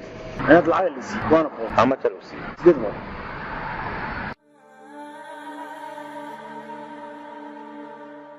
She's the one who came up with all this. So she did it. She started this whole thing with the pay to vote. Yeah. So the people that work for Ilhan are actually counting the ballots, counting the vote. And they become a manager in the prison too.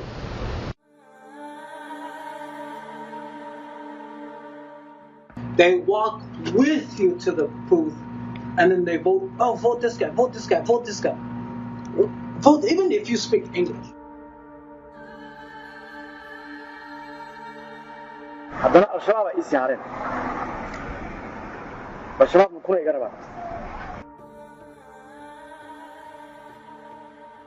The reason she's fighting for Palestine is because of this guy. So it's all about money and power, and they want her to defend Israel.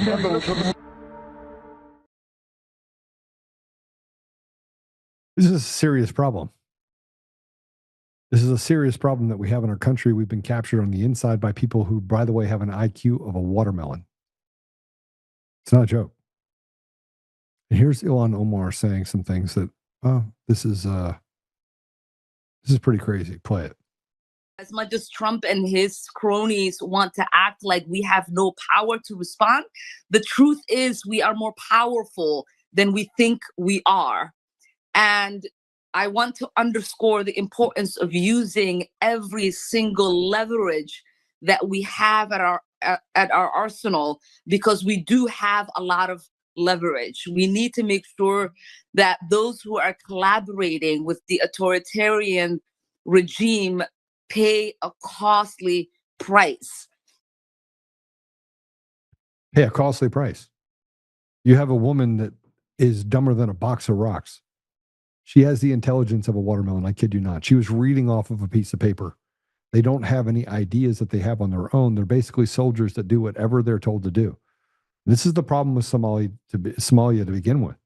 It's one of the reasons why we actually sat on the side of Ethiopia when they had their war back in the 1960s, is that the ideas that they had were ridiculous. They weren't that bright. And yet, she said we're more powerful than we think we are. You're right. But yet they're more powerful to do things against the American people because they have not assimilated to who we are. That's why she can talk out of both sides of her mouth and say that we're always going to support Somalia. Well, this doesn't allow the people that do want to assimilate, that are Somali, to have that opportunity.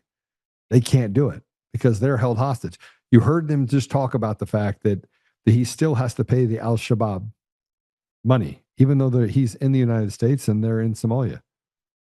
Because the tentacles of Al-Shabaab and these terrorist organizations extend all the way into their community. And who are they going to tell? We live in a captured society. Go to St. Paul. Go to Minneapolis. It's turned into little Somalia. And there is little regard for anyone that's white. It's like being in Mogadishu in 2010. There's no difference. The lack of regard for people there is huge. Now, let me put something up here that I don't even know what to say about this. And Allie is the one that put it underneath my post. I'm going to grab this link. Copy link address.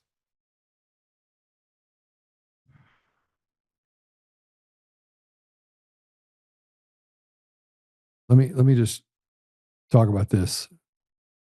Raped to death on church sidewalk. Nashville freed her Somali predator. Muhammad 16 times before he struck again. A Nashville woman was raped to death on church steps by a 39-year-old Somali repeat offender with an uncertain identity whom judges and prosecutors freed despite 16 prior charges. 16 prior charges.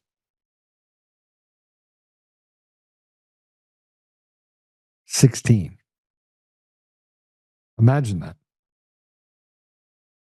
Imagine the idea that you have someone in this country who was freed by a Tennessee judge 16 times. And this man raped a woman to death. You think that there's a regard, and by the way, then you go, well, we just got to do it to every Somali, kick them all out. That doesn't solve the problem. What solves the problem is that we have a inflection point of courage where we stand up and say the hard things out loud. The reason why Kyle Clark is pissed off at me is because I pointed out the fact that they committed treason, and this is a coup against the American people. There's no calling for violence. They killed Charlie Kirk, and they want us to forget about that. Can you mute that, please? Guys.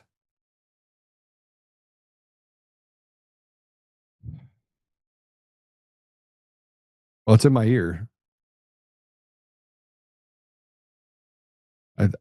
Yeah. All right, let's go to the third one. Tim Walz. Let me just tell you how you know that there's no appetite for these people. Like we have a fear of loss that grips us because the media is captured by really bad people. Really bad people. And we're finding our courage. We're finding that place where we can actually stand up and talk and speak. But we still have every stolen election. There's still people actually. But Tim Walz is upset. You want to know why he's upset? Because people are driving by his house. Go ahead, play it. True. This creates danger. And I'll tell you what, in my time on this, I'd never seen this before. People driving by my house and using the R word in front of people. This is shameful. And I have yet to see an elected official, a Republican elected official, say, you're right, that's shameful. He should not say it. So look, I'm worried. We know how these things go. They start with taunts, they turn to violence. So deeply concerned. People are driving by his house and they're saying, you're retarded. You're a retard. Hey, retard. And the biggest problem that this guy has in a state that is filled with crime, where billions of dollars are being sent back to Al-Shabaab in Somalia, is the fact that people are calling him retarded because he's retarded.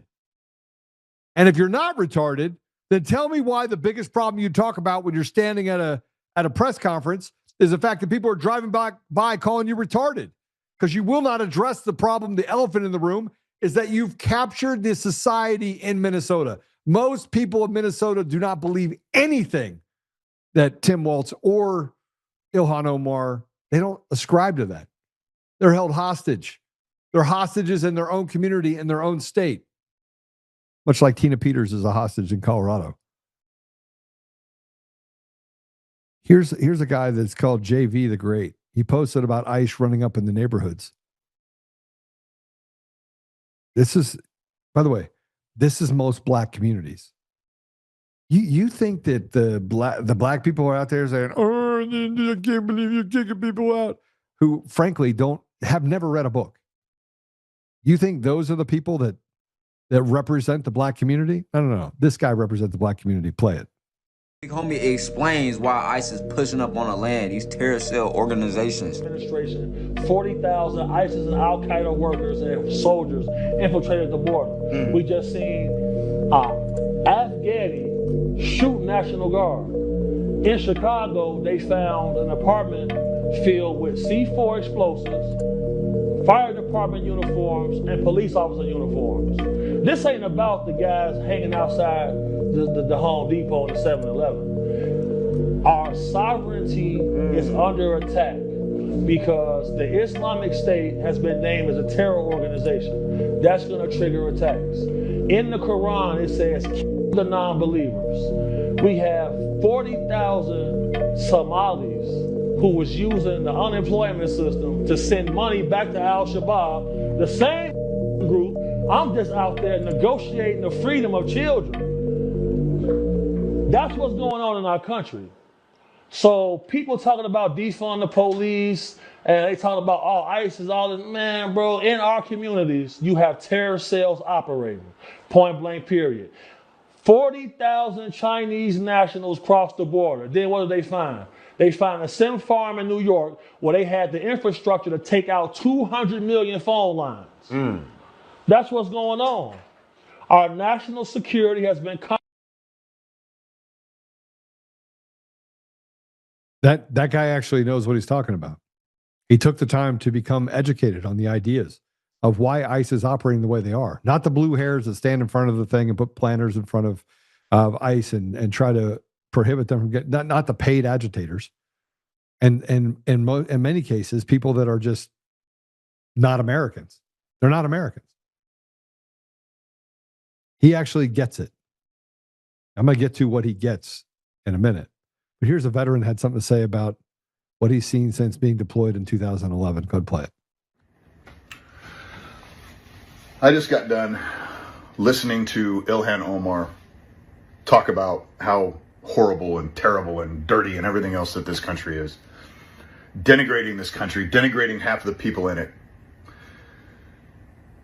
This country has been very kind, benevolent, and gracious to her and countless others.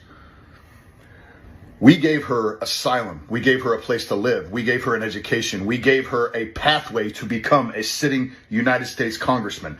But to me, it goes deeper than that. See, I'm an Iraq and Afghanistan veteran. I was 22 years old when those planes flew into those buildings, and me and thousands of other young men across this country answered the call to go over there and combat this evil that was on our shores, that had finally hit us. And what we were told over and over again is that we go over there and we fight them over there, we will not have to fight them here. And now here we are. We're retired. We're out. We're ready to start pursuing a life of our own. And what does this country do to that enemy that we went over there and we fought to keep over there because that's what we were told?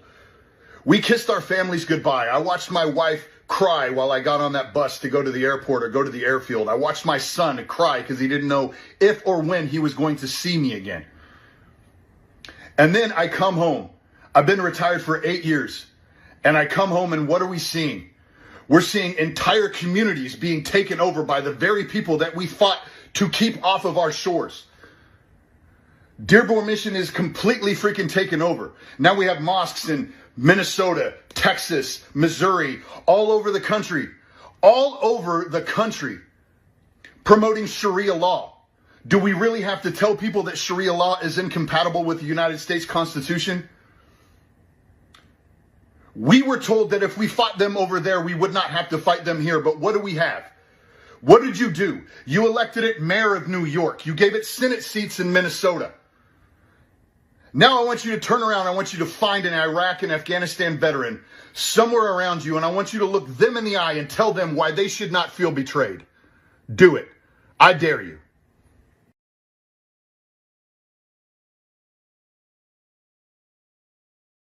They went over there and fought because they were told that there were weapons of mass destruction too. They were told that they were fighting the global war on terror. You know what they weren't told? They weren't told about Israel's influence in every part of our political apparatus. They weren't told, and I'm not talking about the Jewish people that live over in Israel. I'm talking about they're captured too. I'm talking about the leadership of Israel, which has been designed to basically take what is not theirs to take. much like what's happening in the United States. Take what is not theirs to take.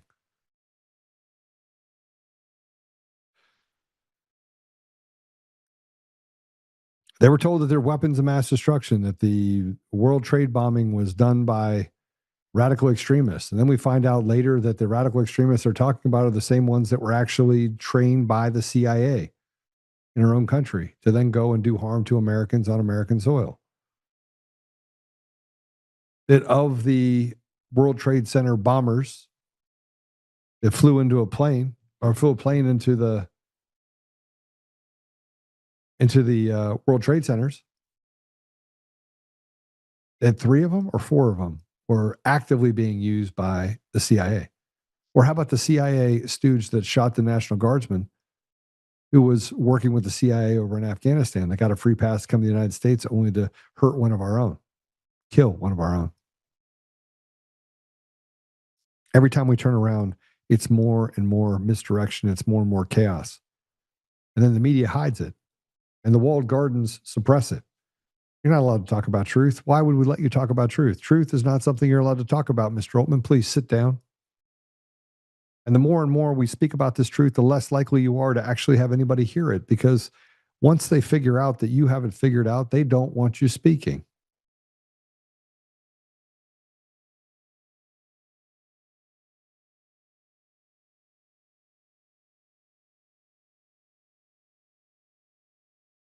I want to report what's going on in Idaho.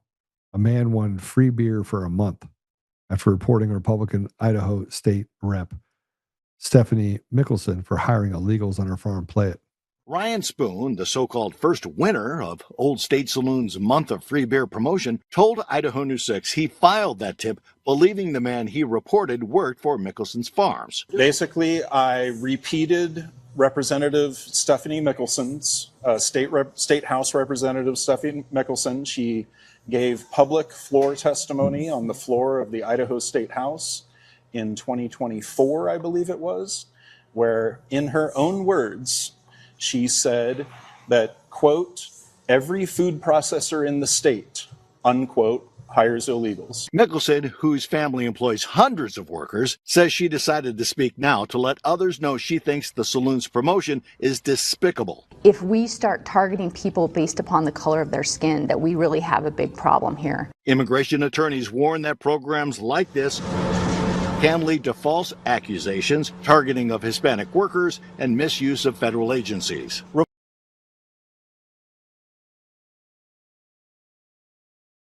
Was what she said any different than what the left says? Targeting people because of the color of their skin. They use the same rhetoric on both sides of the aisle. They use the same media personalities. The people on the left and Republicans will call the same people and say, hey, I got a story for you. I need you to run this to go after Joe Oltmann. I need you to run this to go after this person or that person. The entire system is designed by the same people. They are 2 birds or 2 wings of the same bird. There are 2 sides of the same coin. You can't even flip it because you get the same thing. And you would say, okay, well, you got to get rid of it. You can't have this. This is despicable. Because what? Because you have to hire Americans? I want to reiterate something. Young people can't find jobs. And when they do find jobs, you have people that are knocking on their heads and rubbing on their belly in order to accommodate them with, free health care, this, and here's, Twinkies for life. And we give you this really nice kitchen, and we try to accommodate these young people. And then the young people to come in and they're like, oh yeah, I'm going to leave here and go to the Google campus. Google campus got rid of all that shit. They got people in there and then they're like, yeah, you know what? They're not working. And then they purged 20,000 employees. We have built a problem that we can't solve because we don't have the right representation. And frankly, everyone's offended. I just don't care. I think that Tom Homan's doing a great job. I want to show this, though. We're heading into the weekend. I want to tell you about what Tom Homan had to say. He had a heckler at a speech at Turning Point USA event at the University of Texas in El Paso campus. Play it. Call me what you want. I don't care.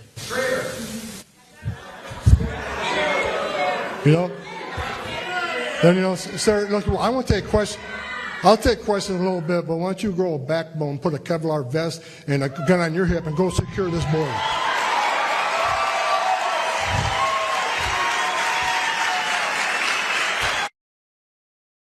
The idea that you can call someone a traitor for standing up for American values and protecting America's interests, I find ironic and also ridiculous. And yet we don't want to call out ridiculous. We want to sniff around the edges. Even the people that say that they are patriots sniff around the edges. Benny Johnson. Let's talk about Benny Johnson for a minute, if I can. Benny Johnson came out and said the DC pipe bomber has been identified as a black man. Benny Johnson. Benny Johnson, the same Benny Johnson that I don't even know, likes little boys, Benny Johnson, who came out of nowhere from nothing, be the influencer of the year, I guess. See, if you play ball and you do the things they want you to do, they'll basically give you audiences and they'll like shake heads and grab your, masturbate for you and find other people that will follow you. It's a game. But he's not a real person. Social media is not real. The person that was the DC pipe bomber is not a black man. And the fact that they can just indiscriminately say, hey, this is an anarchist. He lives in his parents' basement. He's 30 years old. He hates the government. Let's just make that guy. So they grab a skinny black guy from Woodbridge, Virginia, and say, that's the pipe bomber. No. And then they dismiss the gate analysis and they dismiss the fact that the FBI was literally at the house next door to the Capitol Hill police officer that was the pipe bomber. They were watching that house. Well, because Steve Baker broke the story, Benny Johnson's out there playing cover. It's kind of like Julie Kelly, kind of like Steve Bannon. All these people, they just stick together. It's disgusting. Some of the people that I find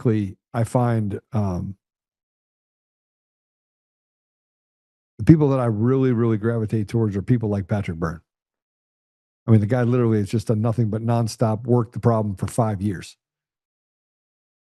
And I think that now, after 5 years, I've got a PhD in what people are and aren't. I think I get it. It's all game. It's all kabuki theater. It's all bullshit.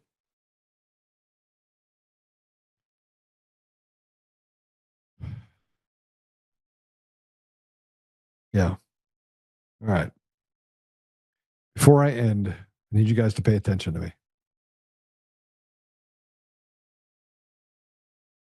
Dave Bear. Put this up, please.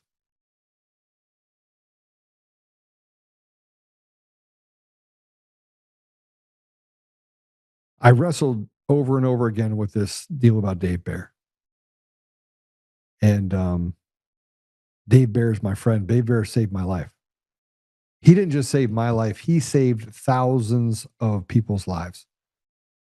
He was an oral surgeon in Colorado, probably one of the best that you'd ever find, renowned. People would go in, he took care of children. And he would go to each one of the dental offices around Colorado. I don't think anyone's ever said a bad word about Dave Bear. And when COVID hit me really hard in November of 2020, he was there.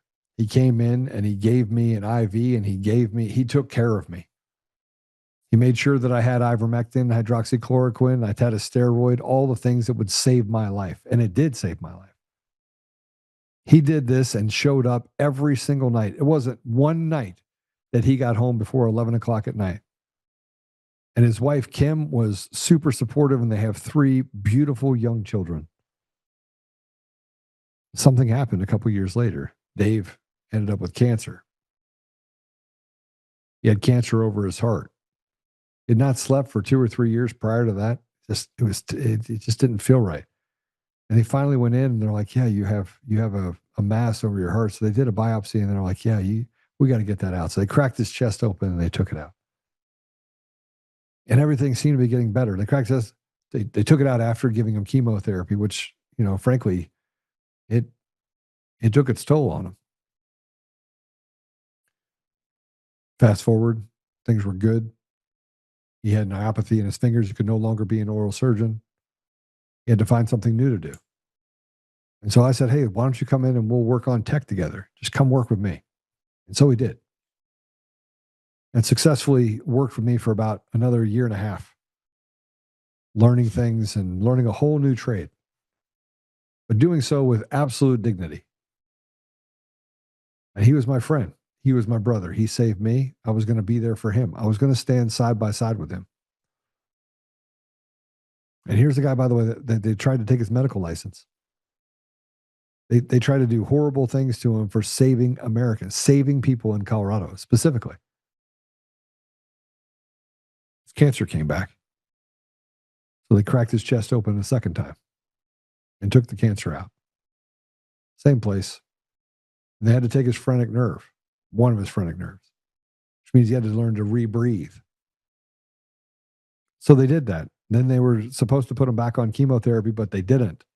And that would have taken care of the epithelials, the things that fell, when they were taking out the tumor. They said, oh, we got it all. They didn't. And it came back a third time. And this time, when it came back with a vengeance. And the type of cancer had basically morphed into something completely different. And now it just wasn't over his heart, because it is there as well. But now it's in his lungs.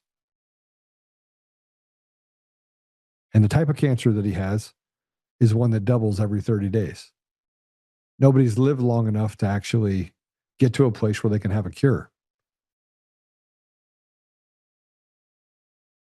And so he went back on chemotherapy. He did that for 30 days. 1 week on, 1 week off.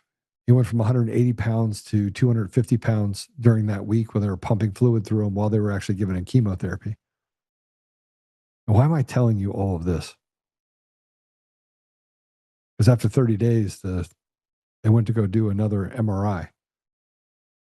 The cancer had doubled in size. Chemotherapy, which almost killed him during that 30 days, completely ineffective.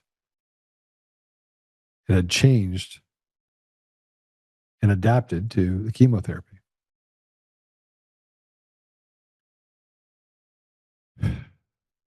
So then we started everything else. We started ivermectin, hydroxychloroquine, methylene blue, everything. And then went for a trial in Mexico. A trial in Mexico is going to cost $50,000. I wanted you guys to know that over 5 years, Dave Bear never asked one person for $1. He bought all the drugs himself. He would hand them over freely. If you needed a bag of saline, he was there. He didn't charge one person $1, not $1. And when things got really bad and he got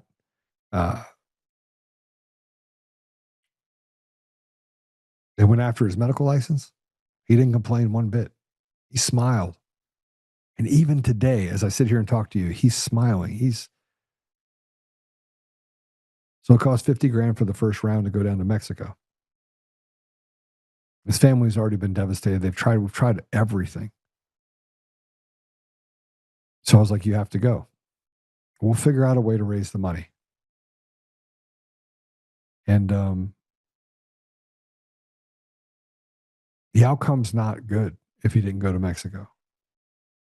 And much like Coffey's wife, we're just trying to give him more time with his children. And so I have this give, send, go. And I know that most people are struggling right now with the expense of everything that's going on. But I'm asking you to help out Dave Bear, a man that gave everything and has not complained about anything. And we'll probably have to send him a couple times. But I'm trying to raise money for Dave. And I've gone everywhere from his church to everywhere else, and we've raised some of the money. And finally, I just said, I don't have it to give it to you, but I'm going to give it to you anyway, and we'll figure it out. We got to get you there now. So he's been in Mexico for the last week. And there's a bunch of expenses that have come up as a result of that. And we don't know where it's going to take. We don't know what it's going to take. I mean, we frankly could be spending money that's no good, or we could be spending money that is good. So it's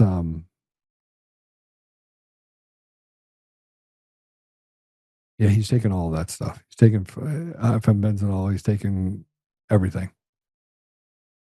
Glutathione, he's taking it all. So that's my ask, is that you support Dave Bear. And we'll put it in the comments on every one of the shows, and you'll see this, and you can share it if you want, if you can. But yeah, Dave Bear. And you can see some of the pictures of him and his family. 3 beautiful kids, 3 beautiful children, and a beautiful wife. So it's I think I don't know what the link is. Let me see if I can find it really quick before I close up. It is givesendgo.com/DAVEBAER. Dave Bear. So, yeah, that's it. Let's pray it out.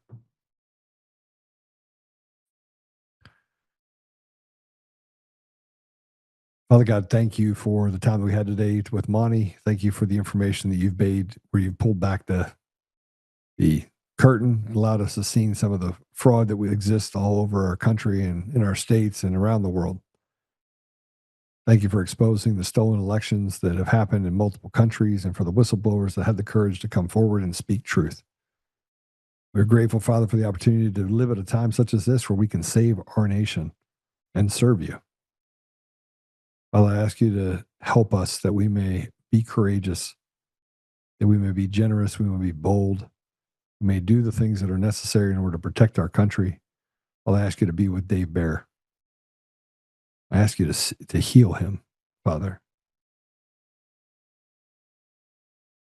I also ask a special blessing over his family, that they may just be comforted in this really scary time for them. I'll ask you to bless those that are listening, and bless President Trump as he does the hard work. And help us, Father, that we may just continue to push down this path and do right by the people in our country. We may stand together and again set aside petty differences and not debate the ridiculous. Help us, Father, that we may restore you to our community, to our country, and may eliminate these bad people who are trying to do harm to Americans and to others around the world. I say these things humbly in Jesus' name. Amen. All right, we will see you later. Thank you for stopping by. Thank you for being here. Hit the share button. We're on Google Podcasts, Apple Podcasts, Spotify, Pandora, iHeartRadio, tune in to more. Yeah, we'll see you there. Take care. Have a great weekend. See you soon.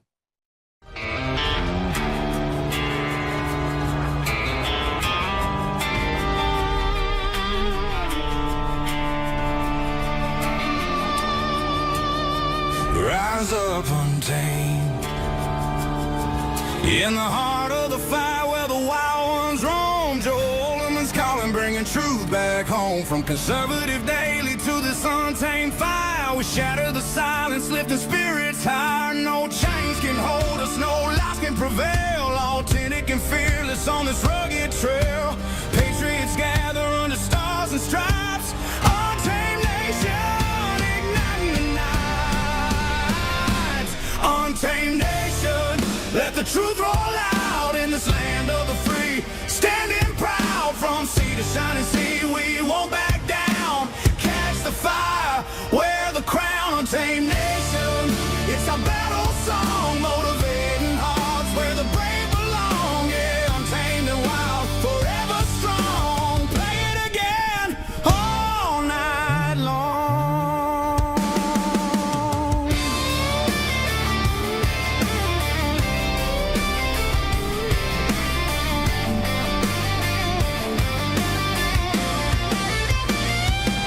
Break the mold, chase the real, no more games, time to heal.